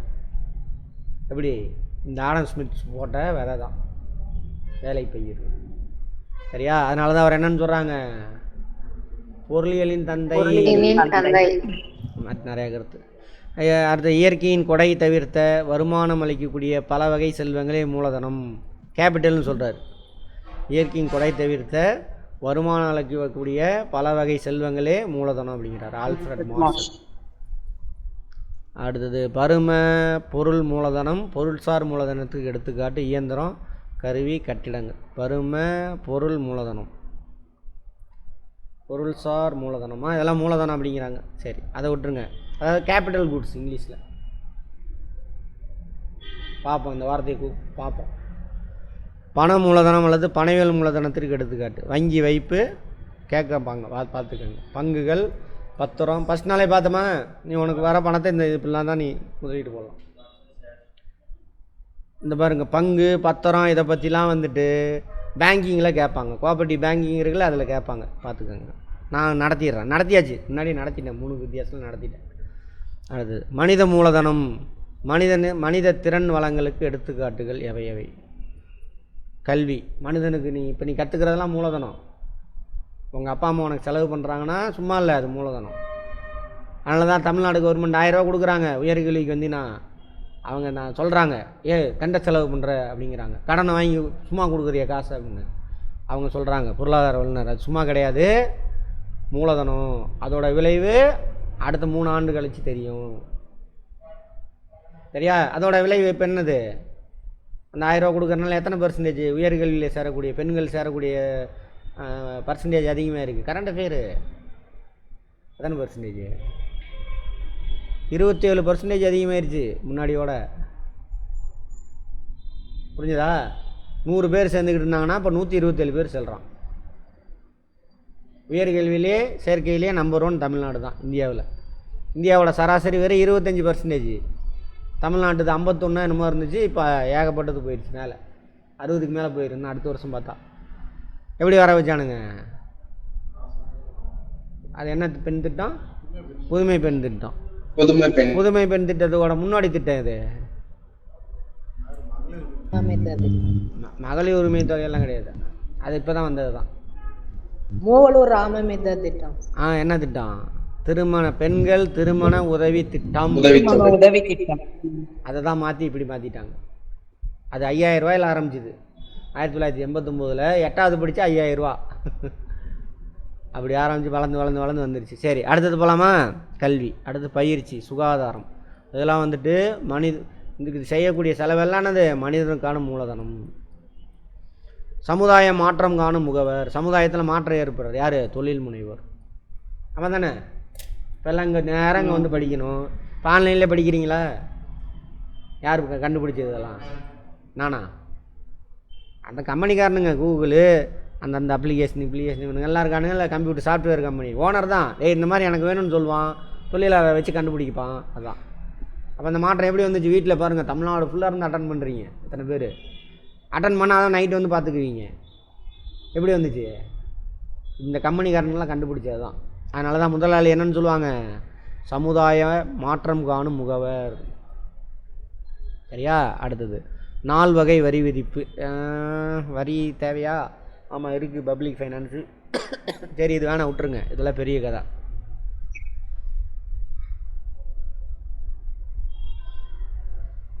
நேரடி வரி. இதெல்லாம் கேட்பாங்க. சொத்து வரி, சொத்து வாங்கும்பொழுது கட்டுறீங்களா, அது தனியார் சொத்து வரி. வருமான வரி, இன்கம் டேக்ஸ் இருக்குல்ல அது. உறுதிமொழி பத்திரம்லாம் கவர்மெண்ட்டில் ஏதாவது அக்ரிமெண்ட் போடுறதுக்கு வாங்குறீங்களா பத்திரம், அது பாண்டு பத்திரம். எல்லாமே நம்ம பணம் கட்டி தான் வாங்கணும். ஸ்டாம்ப் பேப்பர்னு சொல்லுவாங்க, மேலே இருக்கும் பாருங்கள். அதெல்லாம். மத்திய வருமான சட்டம் இயற்றப்பட்ட ஆண்டு 1963. இப்போ லேட்டஸ்ட் இப்போ உள்ளது. விற்பனை வரி, கலால் வரி, ஆயத்தீர்வை, சுங்க வரி, பொழுதுபோக்கு வரி, சரக்கு மற்றும் சேவை வரி, பண்டங்கள் மற்றும் பணிகள் வரி, முத்திரைத்தாள் வரி போன்றவை எந்த வகையான வரியாகும்? மறைமுக வரி. ரைட், இதெல்லாம் மறைமுக வரி, இன்டைரக்ட் டாக்ஸஸ். நேரடி வரி, மறைமுக வரி. வரி கட்டுறவனே டைரெக்டாக அரசாங்கத்திட்ட போய் கட்டினா நேரடி வரிங்க. சரியா? அவன் இப்போ நான் இருக்கேன், எனக்கு வருமானம் வருது, அந்த வருமானத்துக்கான வரியை நானே போய் கட்டிடுவேன், அது நேரடி வரி. முக்கியமானது இந்த மேலே பார்த்தோம்ல, சொத்து வரி, பர்சனல் இன்கம் டேக்ஸு, தனிநபர் வரி. சரியா? அடுத்தது கார்ப்பரேட் கம்பெனி வரி. இதெல்லாம் வரி. யார் வரி கட்டுறானோ அவனே போய் அரசாங்கத்திட்ட கட்டிடுவான். இதெல்லாம் நேரடி வரி. அது பத்திரம்லாம் வாங்குறீங்களா, அதெல்லாம் லேண்ட் வாங்கும்போது கட்டுறோம்ல, அதெல்லாம் நேரடி வரி. கரண்ட் பில்லு கட்டுறோமா சார், அது வரி கிடையாது, அது சர்வீஸ் சார்ஜ். கரண்ட்டுங்கிற சர்வீஸை பயன்படுத்துகிறீங்க, அதுக்காக கட்டுறீங்க, அதுக்கு பேர் வரி கிடையாது. தண்ணி வரி, வரி கிடையாது, நீ தண்ணியை பயன்படுத்துகிற, அதுக்காக கட்டுற. புரியுதா? அதெல்லாம் வரி கிடையாது. நீ பண்டமோ பணியோ வாங்கிட்டு பயன்படுத்திட்டு கட்டின அப்படின்னா அது வரி கிடையாது. வரினா என்ன சார்? வரிக்கான டெஃபினிஷன் பார்த்துக்கோங்க. நீ எந்த ஒரு பிரதிபலனும் எதிர்பார்க்காம உன்னோட பொது வருவாயிலிருந்து, உன்னோட சொந்த வருவாயிலிருந்து பொது நலனுக்காக ஒதுக்கக்கூடிய ஒரு தொகை, அதுக்கு பேர் தான் வரி. புரிஞ்சுதா? அப்போ கரண்ட் பில்லு கட்டுறது வரியா? வரி கிடையாது, அது சர்வீஸ் சார்ஜ், சேவை கட்டணம், சார்ஜ் கட்டணம். புரிஞ்சுதா? Service tax. புரிஞ்சுதா? இப்போ கூட்ஸ் அண்ட் சர்வீஸ் டேக்ஸ். இப்போ மறைமுக வரி. இப்போ எல்லா வரியும் நீக்கிட்டானுங்க. இந்த வரியெல்லாம் ஒரு நிறைய வரியை தூக்கிட்டு, விற்பனை வரி தூக்கிட்டான், கலால் வரி, சுங்க வரி, ஆயத்தீர்வை வரி, இதெல்லாம் தூக்கிட்டான். தூக்கிட்டு எல்லாம் ஒரே வரியாக கொண்டுட்டு வந்துட்டான். அதுக்கு பேர் தான் ஜிஎஸ்டி. ஜிஎஸ்டினா என்னங்க அப்படின்னு கேட்பான். எந்த ஆண்டு கொண்டு வந்தாங்க அப்படின்னு கேட்பாங்க. ஜிஎஸ்டி ஒரு மறைமுக வரி, கூட்ஸ் அண்டு சர்வீஸ் டேக்ஸ், பண்டங்கள் மற்றும் பணிகளுக்கான வரி. நீ ஒரு பண்டை வாங்குற, போய் 100 ரூபா கொடுத்து 100 ரூபா அது எம்ஆர்பி வாங்குறீங்க, 10% டேக்ஸ். அப்போ நீ எவ்வளோ கொடுக்கணும்? 100 ரூபா ப்ளஸ் 10%. நீ வாங்கின பொருளோட விலையில் 10%, 110 ரூபா நீங்கள் கொடுக்கணும். அவன் அந்த 10 ரூபா என்ன பண்ணணும்? கவர்மெண்ட்டில் போய் கொடுத்துருவான். அதனால தான் அதுக்கு பேர் கூட்ஸு. அதுமாதிரி சர்வீஸ் என்ஜாய் பண்ணுறீங்க. இப்போ டெலிஃபோனு ஜியோ சிம்மு வச்சுருக்கீங்களா, அது சர்வீஸு. அதில் 50 ரூபா பில்லு கட்டுறீங்க, சர்வீஸ் டேக்ஸ் 5%. அப்போ எவ்வளோ கொடுக்கணும்? 5%னா 52 ரூபா 50 காசு. 50 ரூபாய் அவன் எடுத்துக்குவான், 2 ரூபா 50 காசு அரசாங்கத்துக்கு கொடுத்துருவான். ஸோ கூட்ஸுக்கு எவ்வளவு, சர்வீஸுக்கு எவ்வளோன்னு அதில் ஃபிக்ஸ் பண்ணியிருப்பாங்க. அதனால தான் அதுக்கு பேர் என்னது? Goods and service tax. கேட்பாங்க, கூட்ஸ் அண்ட் சர்வீஸ் டேக்ஸ் நேரடி வரியா மறைமுக வரியா? நேரடி வரியா மறைமுக வரியா? நீங்களே கட்டுறதில்ல. கான்செப்ட் அதுதான் கான்செப்ட். கான்செப்டை புரிஞ்சுட்டே அப்படின்னா ஜட்ஜ்மெண்ட் பண்ணிங்கன்னா கரெக்டாக இருக்கும். மனப்பாடம் பண்ணக்கூடாது கொஸ்டின் அண்ட் ஆன்சர். நீ போய் கட்டுறிய அரசாங்கத்துக்கிட்ட, நீ எவன் உனக்கு சர்வீஸ் ப்ரொவைடரோ அவன்கிட்ட காசு கொடுத்துட்ற, அல்லது எவன் உனக்கு பொருளை விற்கிறான்னு அவன்கிட்ட கொடுத்துட்ற வரியை அவன் போய் உன் சார்பில் அங்கே கட்டிடுவான். புரிஞ்சுதா? அப்போ நீங்கள் பார்த்தோன்னே சொல்லிடலாம், சர்வீஸ் சேவை வரி, கூட்ஸ் அண்ட் சர்வீஸ் டேக்ஸு இதெல்லாம் வந்து என்னது? மறைமுக வரி. சொத்து வரியிலாமா? நேரடி வரி அதான் நான் பார்த்தேன். விற்பனை வரி சேல் அதெல்லாம் இல்லை, இப்போ கட் பண்ணிட்டானுங்க. விற்பனை வரியே இல்லை. விற்பனை வரி இருக்குது, இந்த எது மேலாம் இருக்குது, லிக்கரு, பெட்ரோலியம் அது மேலெல்லாம் இருக்குது விற்பனை வரி. ஓகேவா? சரி, இந்த கலால் வரியெல்லாம் மற்றதெல்லாம் விற்பனை வரியை தூக்கியாச்சு. மற்ற பொருளில் கலால் வரி, சுங்கவரி. சுங்கவரிக்கு வந்துட்டு கஸ்டம் டியூட்டி, கலால் வரி, எக்ஸைஸ் டியூட்டி, இது எல்லாத்தையும் மிக்ஸ் பண்ணிட்டானுங்க. அதெல்லாம் பற்றிலாம் சொல்கிறதுக்கு எனக்கு டைம் இல்லை உங்களுக்கு, நேரெல்லாம் அதனால் நான் போயிடலாம். இதெல்லாம் வந்து மறைமுக வரி. சரக்கு மற்றும் சேவை வரி அல்லது பண்டங்கள் அல்லது பணிகள், அதாவது கூட்ஸ் அண்ட் சர்வீஸ் டேக்ஸ். கேட்டேன்னா எந்த வருஷம் வந்துச்சுன்னு இந்த பதில் 2017 ஜூலை 1 கற்றல் படைப்பாற்றலை ஏற்படுத்தும், படைப்பாற்றல் சிந்தனையை தூண்டும். இது கேட்க மாட்டாங்க, அந்த புக்கில் இருந்தது அப்படியே டிஎன்பிசினால் எடுத்து போட்டிருக்கேன். அது படித்து பாருங்கள், பயங்கரமான அர்த்தம். அப்துல் கலாம் சொல்லியிருப்பார். பொது ஏற்புத்தன்மை அடிப்படை கொண்ட பண்டங்களை வாங்கும் பொழுது அதற்கான செலுத்து தொகையாக அனைவரால் ஏற்றுக்கொள்ளக்கூடிய எதனையும் பணம் என்பர் அப்படின்னு ராபர்ட்சன் சொல்லியிருக்கார். பணம் இதுதான் பணம்னு இல்லை, கையில் அச்சடித்த காசு இருந்தால் தான் பணம்னு இல்லை. நீ கூட்ஸாக சர்வீஸாக வாங்குற, அதுக்கு மாற்றம் ஏதோ ஒன்று கொடுக்குறேன்னு வச்சுக்க, அதெல்லாம் பணங்கிறாரு அவர் சொல்கிறார் ராபர்ட்சன். பணத்தை பற்றி டாப்பிக்கே இருக்குது, பணத்தை பற்றி இருக்குது பாருங்கள், எங்கே இங்கே இருக்குது பாருங்கள். பணம் அவ்வளோ பெரிய முக்கியமா சார்? ஆமாம் முக்கியம். பணம்னா என்னங்க? பணம்னா பணம், இது என்ன அது போய் கேட்குற? வந்து ஒரு பொருளை வாங்குறதுக்காக கொடுக்குற ஒரு இது பதில். பணத்தோட முதன்மை பணி 2 பண்டம் மற்றும் பணிகளை மதிப்பீடு செய்வதற்கான கருவி. புரிஞ்சதா? இப்போ நீ போயிட்டு ஒரு பொருள் வாங்குற, எவ்வளோப்பா பொருள்? 10 ரூபாப்பான்னு சொல்கிறான். எதில் சொல்கிறான்? பணத்தில் தான் சொல்கிறான். காசு கொடுத்துருவேன், வாங்கிக்குவேன். அப்போ மதிப்பீடு செய்கிறான். அப்போ நீ அந்த பணத்தை கொடுத்துட்டு பொருளை வாங்கிக்கிற. அப்போ பணத்தோட முதன்மையான பணி 2 தாங்க. அதுக்கப்புறம் மற்றதெல்லாம் 2ஆம் நிலை பணி, 3ஆம் நிலை பணி. நோட் பண்ணிக்கோங்க, முக்கியமானது. முதல் நிலை பணி எது சார் அப்படின்னா, பண்டம் மற்றும் பணத்தை பரிமாறுவதற்கான கருவி. Instrument to exchange goods and services இங்கிலீஷில்.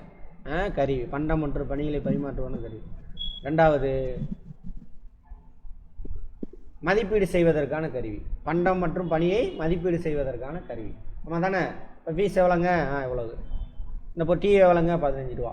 இது 2 தான் பணத்தினுடைய முதன்மை பணிகள். நோட் பண்ணிக்கங்க. அடுத்தது ரூபாய் என்ற சொல் எந்த மொழியில் வந்தது? சமஸ்கிருதமா? சரி, இது கேட்க மாட்டாங்க, விட்டுருங்க. ரூபியா என்ற வார்த்தை வெள்ளி நாணயமாமா, பழைய, அதுவும் வேண்டாம், விட்டுருங்க. இதெல்லாம் வந்து பண்ட பணத்திற்கு எடுத்துக்காட்டு. அந்த காலத்தில் ரோமம்னா அது முடியா, அதை கொடுத்துட்டுலாம் இப்பயும் இருக்குது. தோல், உப்பு, அரிசி, கோதுமை, பாத்திரம், மண்டம், இதெல்லாம் வந்து என்னமோ ஆயுதத்தை கொடுத்துட்டு இன்னொரு பொருளை வாங்கிக்குவோம். அது பேர் பண்டமாற்று முறையாக பண்ட பணத்துக்கு எடுத்துக்காட்டு. ஒரு காலத்தில் ஒரு பண்டத்தை கொடுத்துட்டு இன்னொரு பண்டத்தை வாங்கிக்கிறது, அதில் ஒரு பண்டத்தை கொடுத்துட்டு சர்வீஸ் வாங்கிக்கிறது. தங்கம், வெள்ளி, தாமிரம், செம்பு உலோக பணத்துக்கு எடுத்துக்காட்டு. அந்த காலத்தில் ஃபஸ்ட்டு பணமாக பயன்படுத்தின உலோகம் தங்கம் தான். சரியா? ஃபஸ்ட்டு மனிதன் பயன்படுத்தின உலோகம் எது? செம்பு. அடுத்தது இந்திய ரிசர்வ் வங்கி. இதை பற்றி நம்ம தனியாக போகணும், தனி பாடமே இருக்குது, ஒரு நாளே. பேங்கிங்லேயும் பார்ப்போம், இங்கே வேணாம், எக்கனாமிக்ஸில் கம்மியாக சுருக்கிக்கலாம், பேங்கிங்கில் பார்த்துக்கலாம், இல்லை இங்கே கூட பார்த்துக்கலாம், ஒன்றும் பிரச்சனை. ஆர்பிஐ எந்த ஆண்டு துவங்கப்பட்டதுன்னு பார்த்தோம்? 1935. எந்த ஆண்டு சட்டம்? 34. சரி, இது ஆரம்பிக்கும் பொழுது தனியார் வங்கியா அல்லது அரசு வங்கியா? தனியார் வங்கி. எந்த ஆண்டு அதை வந்து நாட்டுடைமையாக்குனாங்க? 1949. எந்த சட்டத்தின் அடிப்படையில்? வங்கி ஒழுங்குமுறை சட்டம். புரிஞ்சுதா? இப்படிதாங்க படிக்கும் பொழுது ரீகால் பண்ணிக்கணும், அது ரிலேட்டட்லாம் மறக்காது. நீ அப்போ கொஸ்டின் ஆன்சராக படிச்சுட்டே இருக்க வேண்டியதான், கோடிக்கணக்கான கொஸ்டின். சார் எந்த சட்டம் சொன்னீங்க சார்? வாய்ஸ் கிளியரா வரலங்க சார். வங்கிகள் ஃபர்ஸ்ட் நாளே பார்த்துட்டோம். வங்கிகள் ஒழுங்குமுறை சட்டம் 1949. Banking regulation act 1949. கதையோட சொல்லியிருப்பேன். 1947 நாடு சுதந்திரம் அடையுது. அப்புறம் நாட்டோட பொருளாதாரத்தை மறுகட்டமைப்பு செய்கிறாங்க. அதுக்கு நாட்டுக்குன்னு ஒரு வங்கி தேவை. ஸோ இங்கிலாந்துக்காரனுங்களாம் முதலீடு செஞ்சு வச்சுருந்த ஆர்பிஐயை இந்திய அரசாங்கம் வாங்கிக்குது. சரியா? ரைட். ஆர்பிஐனுடைய ஹெட் ஆஃபீஸ் எங்கே இருக்குது? மும்பை சார். உண்டியல், கருவூலப்பட்டியல், பத்திரம், கடன் பத்திரம், சேமிப்பத்திரம் போன்றவை எந்த வகை பணத்திற்கு? இங்கே பாருங்க, இதெல்லாம் பார்க்கணும். உண்டியெல்லாம் நம்ம பேங்கிங்கில் வர வேண்டிய முக்கியமான டேர்ம் பார்க்கணும். கருவூலப்பட்டியல், ட்ரெஷரி பில் அப்படிம்பாங்க.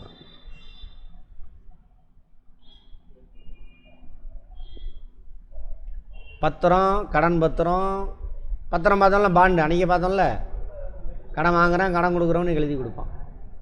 இதை நீங்கள் என்னவா மாற்ற முடியும்? ஷேராக மாற்ற முடியும். பார்ப்பான் பேங்கிங் முக்கியமான. கடன் பத்திரம் டிபென்ச்சர் ஷேராக மாற்ற முடியாது. இதுவும் ஒன்று தான், பட் இந்த நேச்சரில் மட்டும் டிஃபர் ஆகுது. அடுத்து சேமிப்பு பத்திரம், சேவிங்ஸ் பாண்டு. நீ போய் பேங்கில் ஃபிக்ஸட் டெபாசிட் வைக்கிறல்ல, அதுக்கு ஒரு பாண்டு கொடுப்பான், அதான் சேவிங்ஸ் பாண்டு. அதேமாதிரி நீ அதை போஸ்ட் ஆஃபீஸில் வச்சுனாக்கா போஸ்ட் ஆஃபீஸ் சேவிங் பாண்ட். அவ்வளோதான். என்னது? அஞ்சல் துறை சேமிப்பு பத்திரங்கள். அவ்வளோதான். ஓகேவா? இதெல்லாம் முடிஞ்சா? அப்போ கருவூல பட்டியல் அப்படின்னா ஒன்றும் கிடையாது, ட்ரெஷரி பில்லும்பாங்க. அரசாங்கம் திடீர்னு பணம் தேவைப்படும், கடன் தேவைப்படும் அரசாங்கத்துக்கு. அரசாங்கம் எங்கெங்கே கடன் வாங்குவாங்க? நான் ஒருத்தர்கிட்ட போய் கேட்டேன், அரசாங்கம் வந்து வேர்ல்டு பேங்கில் கடன் வாங்குவோம்னா. அட கூமுட்டே, அப்போ நீ எது பொருளாதாரத்தையும் பேசாத, அரசியல் பேசாது, ஓடிப்போ அப்படின்ட்டேன். அரசாங்கம் எங்கே கடன் வாங்கும்? நம்ம நாட்டு மக்கள்கிட்ட தான் கடன் வாங்குவோம். ஃபஸ்ட்டு பேங்கில் போய் வாங்குவோம். பேங்குக்கிட்ட இல்லைன்னா எங்கே போவோம்? மக்கள்கிட்ட வாங்குவோம். ஃபஸ்ட்டு மக்கள்கிட்ட தான் கேட்போம், அப்புறம் தான் பேங்க்கிட்ட போவோம். ஏன்னா மக்கள்கிட்ட வாங்கினா கம்மி ரேட் ஆஃப் இன்ட்ரெஸ்ட்டு. பேங்க்கிட்ட வாங்கினா அவன் மக்கள்கிட்ட இருந்து வாங்கி தான் நமக்கு கொடுப்பாங்க அரசாங்கத்துக்கு. பேங்க் என்ன பண்ணி 8% வாங்கி நமக்கு அரசாங்கத்துக்கு 10% கடன் கொடுக்கும். அரசாங்கத்தை கற்பனை பண்ணிக்கோ. அப்போ டேரெக்டாக நானே அரசாங்கமே வாங்கினா 8% கிடையாது, 2% எனக்கு செலவு கம்மி. அப்போ அரசாங்கத்துக்கு கடன் கொடுக்குறவன் யார்? மக்கள். யார்கிட்டலாம் பணம் இருக்கோ நீங்கள் போய் என்ன பண்ணலாம்? அரசாங்கத்துக்கு கடன் கொடுக்கலாம். எப்படிலாம் சார் கடன் கொடுக்கலாம்? அரசாங்கம் நீண்ட கால கடன் வாங்குவான்.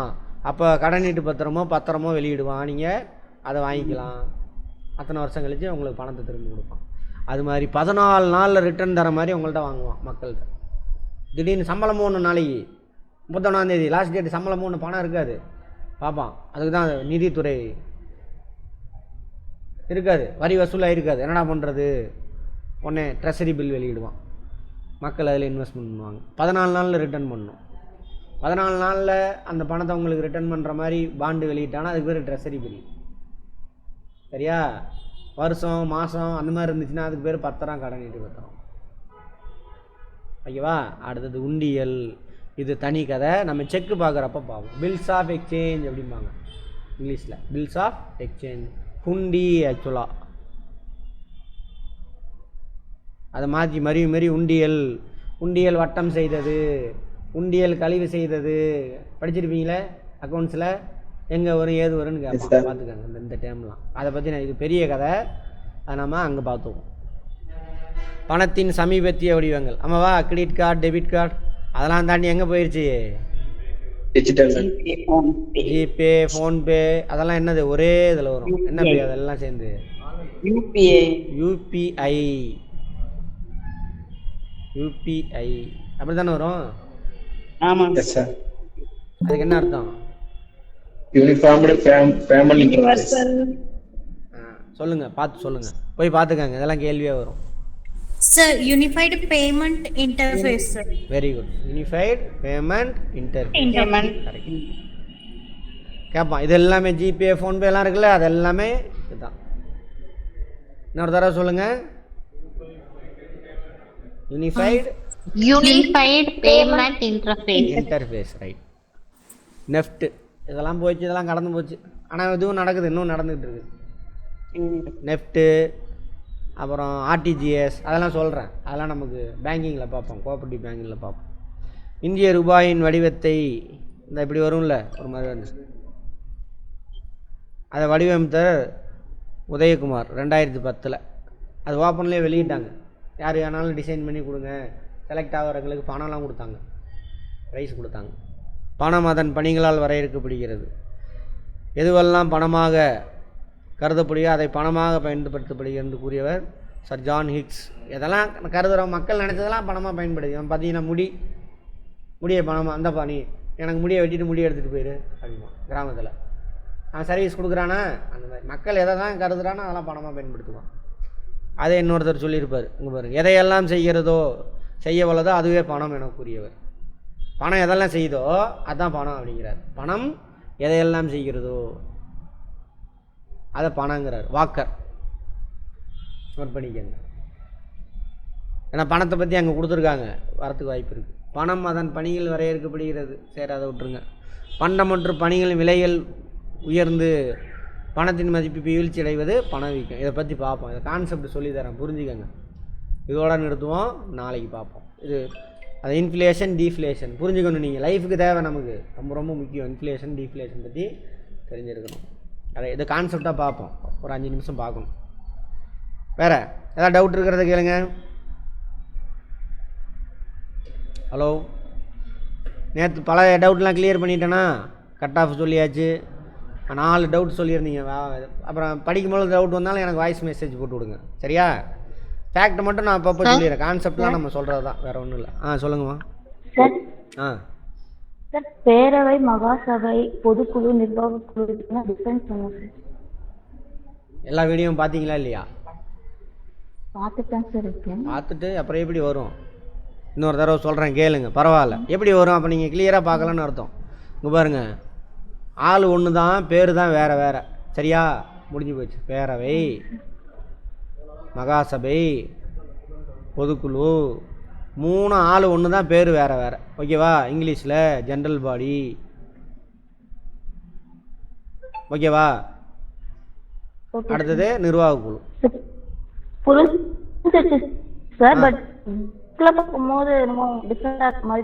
அப்படிதான் போட்டு குழப்பி விடுவாங்க, அதெல்லாம் கண்டுக்காதீங்க. அதான் கான்செப்ட் புரிஞ்சுக்கங்க. கான்செப்ட் புரிஞ்சுருந்தா அவன் வேறு மாதிரி கேட்டுனா, ஓ இதுதான்டா சொல்ல வரான்னு போட்டுருவீங்க, சரியா? கீழே தான் 4 ஆப்ஷன் தானே வருது. இங்கே பாருங்கள், பேரவை, மகாசபை, பொதுக்குழுனா அந்த சங்கத்தினுடைய எல்லா உறுப்பினர்களும் அமரக்கூடிய அவை, அதான் பேரவை. அதை விட பெரிய அதிகாரம் எதுவும் கிடையாது, யாருமே தலையிட முடியாது. சட்டப்படி போனாங்கன்னா தலையிட முடியாது. சட்டத்தை மீறும் பொழுது தான் யார் தலையிடுவா? பதிவாளர் தலையிடுவார். ஓகேவா? சட்டத்தை மீறுறப்ப அப்போ தான் தலையிட முடியும். நீ சட்டத்துக்கு உட்பட்டு பைலா எதுக்கு உட்பட்டு இருக்கும்? சட்டம் விதிக்கு உட்பட்டு இருக்கும். இது 2க்கு உட்பட்டு தான் பைலா இருக்கும். அந்த பைலாவுக்கு உட்பட்டு நீ பேரவை நீ எந்த முடிவு எடுத்தாலும் எந்த கோமானாலும் சுப்ரீம் கோர்ட்டே அவன் விஷயத்தில் தலையிட முடியாது, அந்த அளவுக்கு பவர். எது? மகாசபை. சுப்ரீம் கோர்ட்டுக்கே போனால் ஐயோ பயிலாக இதுதான் பண்ணோன்னா சுப்ரீம் கோர்ட்டே தலை, அவ்வளோ பவர்ஃபுல்லானது மகாசபை. சரியா? அதுக்கப்புறம் டெய்லி சங்கத்துக்கு போக முடியாதுன்னு நிர்வாக குழு கூட்டுறாங்க, இதுலேருந்து தேர்ந்தெடுத்து அனுப்புவாங்க. நிர்வாக குழு அதுலேருந்து ஒருத்தரை தலைவர் ஆக்கிடுவாங்க. இவங்க அன்றாட நடவடிக்கையை மேற்பார்வை செய்கிறாங்க. தலைவர் சங்கத்தின் அன்றாட நடவடிக்கையை மேற்பார்வை செய்பவர் யாருன்னு கேட்பாங்க, தலைவர். நிர்வாக குழு கூட கிடையாது, தலைவர் இருந்தால் தலைவர் தான் எடுக்கணும். தலைவர் இல்லைன்னா தான் யார் எடுக்கணும்? நிர்வாக குழு. ஆமாம், இப்போ 5 நாளைக்கு ஒரு தடவை தான் வருவான் நிர்வாக குழு, தலைவர் தான் டெய்லி வருவான். கேள்வி கேட்பாங்க, பார்த்துக்கோங்க. வேறு மேடம், அவ்வளோதானே? டவுட் இருக்கா? புரிஞ்சு வாங்க. சும்மா சிம்பிளாக ஒரு சங்கம் கற்பனை பண்ணணும். படிச்சிங்கன்னா அப்படின்னா ஐயோ இதுதான் அப்படின்னு படமாக கற்பனை பண்ணிட்டீங்கன்னா மறக்காது. சரியா? சொல்லுங்கள் மேடம். சார், இப்போ நம்ம சட்ட பிரிவுகள் எல்லாம் வந்து நீங்க சொன்ன கான்செப்ட் கூட அப்படியே படிக்கும் போது ஞாபகம் இருக்கு சார். பட் அந்த பிரிவு பர்டிகுலரா இன்னைக்கு நம்ம பணிக்கொடை பத்தி டிஸ்கஸ் பண்ணோம் இல்லைங்க சார்.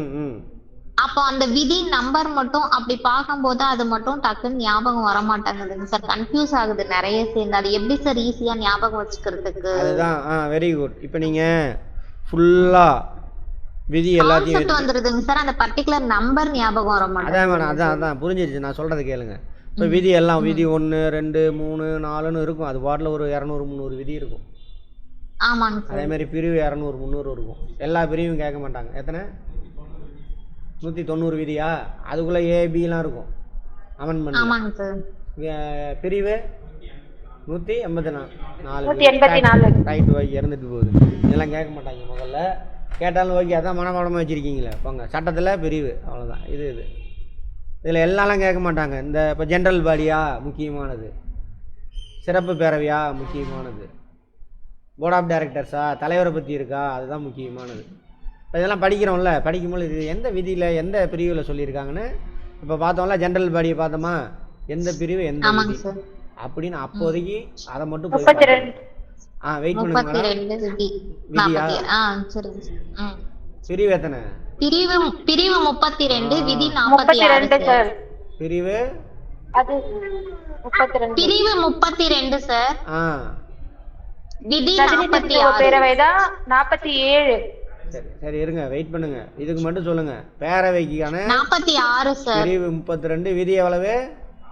46. இப்போதைக்கு நீங்க வேற எதையுமே யோசிக்கவே கூடாது. சரியா? பேரவைக்கான விதி 32, சரி பிரிவு 32 விதி 46. அது மட்டும் பார்த்துக்கணும். இப்போ போயிட்டு மற்றதெல்லாம் எடுத்து பார்க்கக்கூடாது. இப்படி பார்த்துக்கணும். இப்படி பார்த்தீங்கன்னா மறக்காது. எப்பப்போலாம் பேரவை வருதோ அதோட விதி என்னன்னு ரீகால் பண்ணிக்கணும். அப்போ வேறு விதியெல்லாம் யோசிக்கக்கூடாது. யோசிச்சுட்டு அந்த விதி இது கூட போய் உட்காந்துக்கும். சார் இருங்க, நான் முடிச்சிடறேன். வெயிட் பண்ணுங்கள். இப்படி பார்க்காம நீங்கள் எடுத்துகிட்டு விதி அல்லது பிரிவு இருக்கு இல்லையா, 190 பிரிவு, அதை ஒன்று உக்காந்துட்டு விதி 1 சங்கம் கூட்டம், விதி 2 பேரவை கூட்டம், விதி 3 இப்படியே படிச்சுட்டு இருந்தீங்கன்னா அது ஞாபகம் இருக்காது. அதை தான் நீங்கள்லாம் பண்ணுறீங்க. அப்படியே பழகிட்டானுங்க. அப்படி பண்ண எந்த ஃபேக்டாக இருந்தாலும் கான்செப்ட் படிக்கிறல்ல, கான்செப்ட் புரிஞ்சுக்கிட்டியா? கான்செப்ட் யோசிக்கணும். ரைட். சங்கத்தில் பெரிய அமைப்பு எது? நம்ம கவுண்டமணி செந்தில் மாதிரி உட்காந்து யோசிங்க திட்டத்தை பார்த்துட்டு. சங்கத்தில் பெரிய அமைப்பு எது? மகாசபை. யார் அப்படின்னா எல்லோரும் சேர்ந்து உக்காந்தாங்க. சரி, எத்தனை நாளைக்கு முன்னறிவிப்பில் கூட்டணும்? அது ஃபேக்ட்டு போய் எடுத்து பார்த்துக்கணும். சரி, வருஷத்தில் எத்தனை தடவை கூட்டலாம்? குறைஞ்சது ஒரு தடவை. இதெல்லாம் ரீகால் பண்ணிட்டு கடைசியில் வைக்கணும். சரி, இதை பற்றி எங்கே சொல்லியிருக்கு? ஒன்று, தமிழ்நாடு கூட்டுறவு சங்கங்களின் சட்டம் 1983. அதில் எத்தனாவது பிரிவில் இருக்குது? போய் எடுத்து பார்த்து. விதியில் எங்கே சொல்லியிருக்கான்? எடுத்து பார்த்துக்கணும்.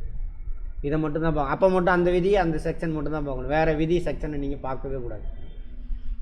பார்க்கலாம் எப்போனா, இதே நிர்வாக குழு பார்க்குறீங்களா?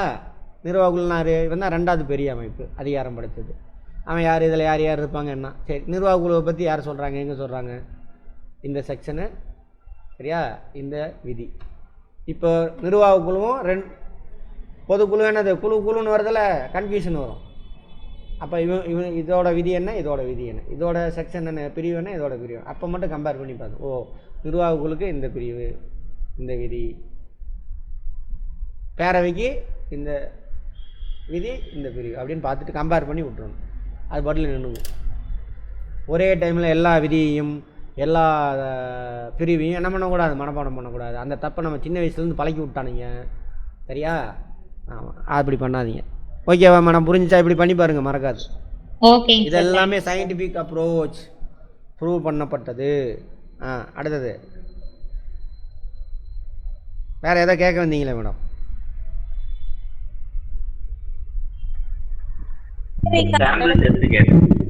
சார் எல்லா பிரிவும் படிக்கலாம் சார். என்ன மேடம்? இந்த சட்டம் இதுக்கு மட்டும் பிரிவு இருக்கு, மற்ற இன்னதுக்கு பிரிவு இருக்குல்ல சார்? எல்லாத்தையுமே கன்ஃபியூஸ் ஆகுது சார் பிரிவு வரும். மேடம் எல்லாமே தான். நீங்கள் அதை பற்றி படிக்கிறீங்கள, கான்செப்ட் பேசுகிறோம்ல. நான் ஒரு எக்ஸாம்பிள் தான் கொடுக்க முடியும், எல்லாத்தையுமே நான் சொல்ல முடியும். இதே மாதிரி நீங்கள் எதெல்லாம் ஒரு கான்செப்ட் படிக்கிறீங்களோ, இதை பற்றி எங்கே சொல்லியிருக்காங்க அப்படின்னு அந்த விதியை எடுத்து பார்த்துக்கணும். இப்போ பேரேடு படிக்கிறோம், அக்கௌண்ட்ஸில் போயிட்டு பேரேடை பற்றிலாம் படிப்போம். இந்த பேரேடை பற்றி எங்கே சொல்லியிருக்கான்? எந்த விதியில் தான் இருக்கும், பிரிவில் இருக்காது.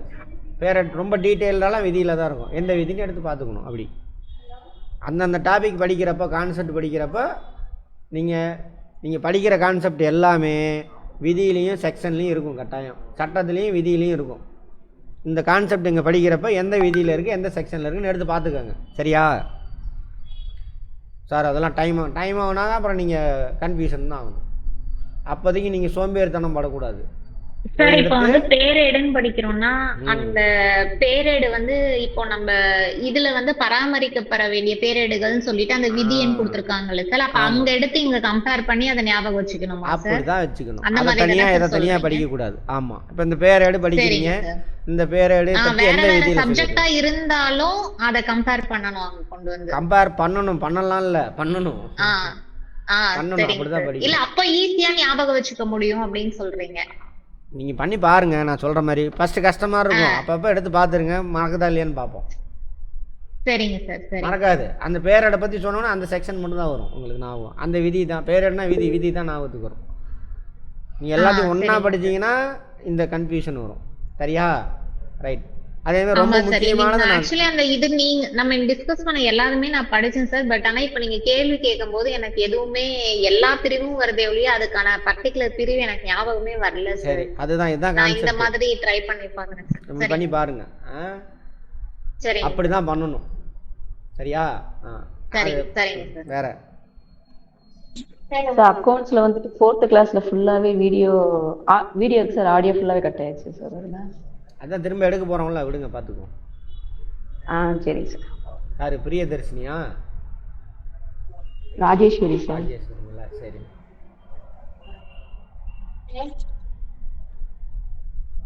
அது ஃபுல்லாக எடுத்துருவோம், பயப்பட வேணாம். மற்றதெல்லாம் திரும்ப பாருங்கள், புரிஞ்சுக்க ட்ரை பண்ணுங்க. ஓகேங்க சார். ஓகே, பாய். வேற டவுட் இருக்கா?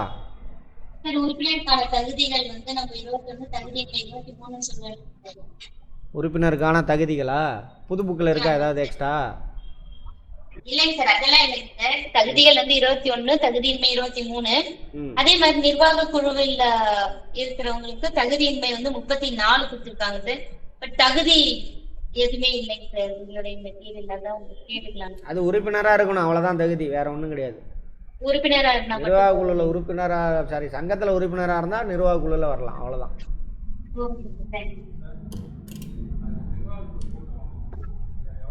சாம்பிள் டெஸ்ட் தரேன்றீங்க சார். சாம்பிள் டெஸ்ட் சார் தரேன். சாம்பிள்லாம் இல்லை, ஒரிஜினலே தரேன். நீங்கள் ஒன்றும் சாம்பிள்லாம் தேட வேணாம். திங்கக்கிழமையில இந்த ஒரிஜினலே வரும். அதுக்கு ப்ரிப்பேர் ஆகிறதுக்கு எப்படி கொஸ்டின்ஸ்லாம்? நீங்கள் ஒன்றும் ப்ரிப்பேர் ஆக வேணாம். நீங்கள் இது வரைக்கும் கொஸ்டினே பார்த்தது இல்லையா? புரிஞ்சுக்கிட்டே வாங்க. நீங்கள் புரிஞ்சதை வச்சு அவன் எப்படி வேணாலும் கேட்பாங்க. நான் வேணால் பழைய போன டிஆர்பி கொஸ்டின், எஸ்ஆர்பி கொஸ்டின் ஸ்டாண்டர்டாக இருக்கிறத மட்டும் அப்லோடு பண்ணுறேன். அதை எடுத்து பார்த்துக்கோங்க. அந்த டைப்பில் தான் இருக்கும், மாடலில் தான் இருக்கும். ஆனால் அப்படியே தான் இருக்கும்னு சொல்ல முடியாது. அந்த தடவை கொஸ்டின் பேப்பர் செட் பண்ண ப்ரொஃபஸரு என்ன மூடில் இருந்தாரோ அது மாதிரி இருக்கும் கொஸ்டின் பேப்பர். அதே ப்ரொஃபஸர் இப்போ செட் பண்ணும்போது வேறு மாதிரி செட் பண்ணுவார். ஆனால் கொஸ்டின்லாம் எங்கேருந்து தான் வரும்? இங்கே நம்ம கிளாஸில் இப்போ டிஸ்கஸ் பண்ணுறோம்ல, இதுக்குள்ளே இருந்து தான் வரும். நீங்கள் இந்த புரிஞ்சதை வச்சு ஆன்சர் பண்ணணும். கொஸ்டினை தேடாதீங்க தயவு செஞ்சு. Okay sir. கொஸ்டின் அண்ட் ஆன்சரை தேடாதீங்க. கான்செப்டை புரிஞ்சுட்டு வாங்க. அங்கே கொஸ்டின் கேட்பாங்க, இந்த கொஸ்டின் என்னடா நீங்கள் புரிஞ்சுக்கங்க. உங்கள் மூளை புரிஞ்சு வச்சுருக்கிறதுலேருந்து ஆன்சர் கொடுக்கும். இதுதான் வந்து சரியான படித்தல் முறை. ஓகேங்களா? சரி. ஆமாம், அதான் அவங்க எல்லாம் இப்போ நான் சொன்னேன்ல, இத்தனை பக்கம் படிக்கிறாங்க சார், அத்தனை பக்கம் படிக்கிறாங்க சார், அதெல்லாம் தான் நான் பேசிடுறேன் 2 மணி நேரத்தில். இப்போ நான் இன்றைக்கி பேசின 2 மணி நேரத்தில் பேசின கதையே புக்காக போட்டோம்னா ஒரு 200 பக்கம், 150லேருந்து 200 பக்கம் போடலாம். அவ்வளோ பக்கம் படிக்க முடியுமா? குறைஞ்ச 100 பக்கம் போடலாம். அப்போ 30 நாள் எடுக்கிறேன்னு வச்சுக்கோங்க, 1 ஹவருக்கு 2 ஹவரே இருக்கட்டும், 100 பக்கம் போட்டால் எவ்வளோ நேரம் ஆகும்? 30 நாளைக்கு 100 பக்கம், 3000 பக்கம் படிக்கணும் நீங்கள். அதான் சுருக்கி கதையை அங்கே கொண்டு வந்து நான் சொல்லி கொடுத்தேன். ஃபேக்ட் மட்டும் தான் அங்கே இருக்குது. அவ்வளோலாம் நீங்கள் படிக்க வேணாம், கஷ்டப்பட வேண்டாம். கிளாஸை மட்டும் திரும்ப திரும்ப பாருங்கள். டெஸ்ட்டு போடுறேன், டெஸ்ட் எழுதுங்க. ஆனால் டெஸ்ட்டில் இருந்தால் எல்லாம் வரும்லாம் நான் சொல்ல மாட்டேன். என்ன சார் இப்படி சொல்கிறீங்க? ஆனால் நம்ம நடத்தினதுலேருந்து எல்லாம் 90% வரும், எழுதி வச்சுக்கோங்க. புரியுதா? அப்போ கொஸ்டின் ஆன்சர் மனப்பாடம் பண்ணாதீங்க அப்படிங்கிறேன். அது நம்மள டெஸ்ட் பண்ணி பாத்துக்கலாம் சார். நம்ம படிக்கிறோம் இந்த வந்து ஆமா ஆமா அது கரெக்ட் தான். அது நான் இதுக்காக தான் क्वेश्चन ஒன்னு கொடுத்தீங்க, கொஞ்சம் இதா இருக்கும்ல. இதுக்காக தான் கேக்குறேன். ஓகே ஓகே சரிம்மா, வேற எதுவும் இல்லைல்ல? அவ்வளோதான். திங்கக்கிழமையிலேருந்து 6:30 to 8:30 அன்றைக்கே டெஸ்ட் வந்துடும். அன்னையிலேருந்து ஈவினிங். என்ன சொல்லுங்கள் மேடம்.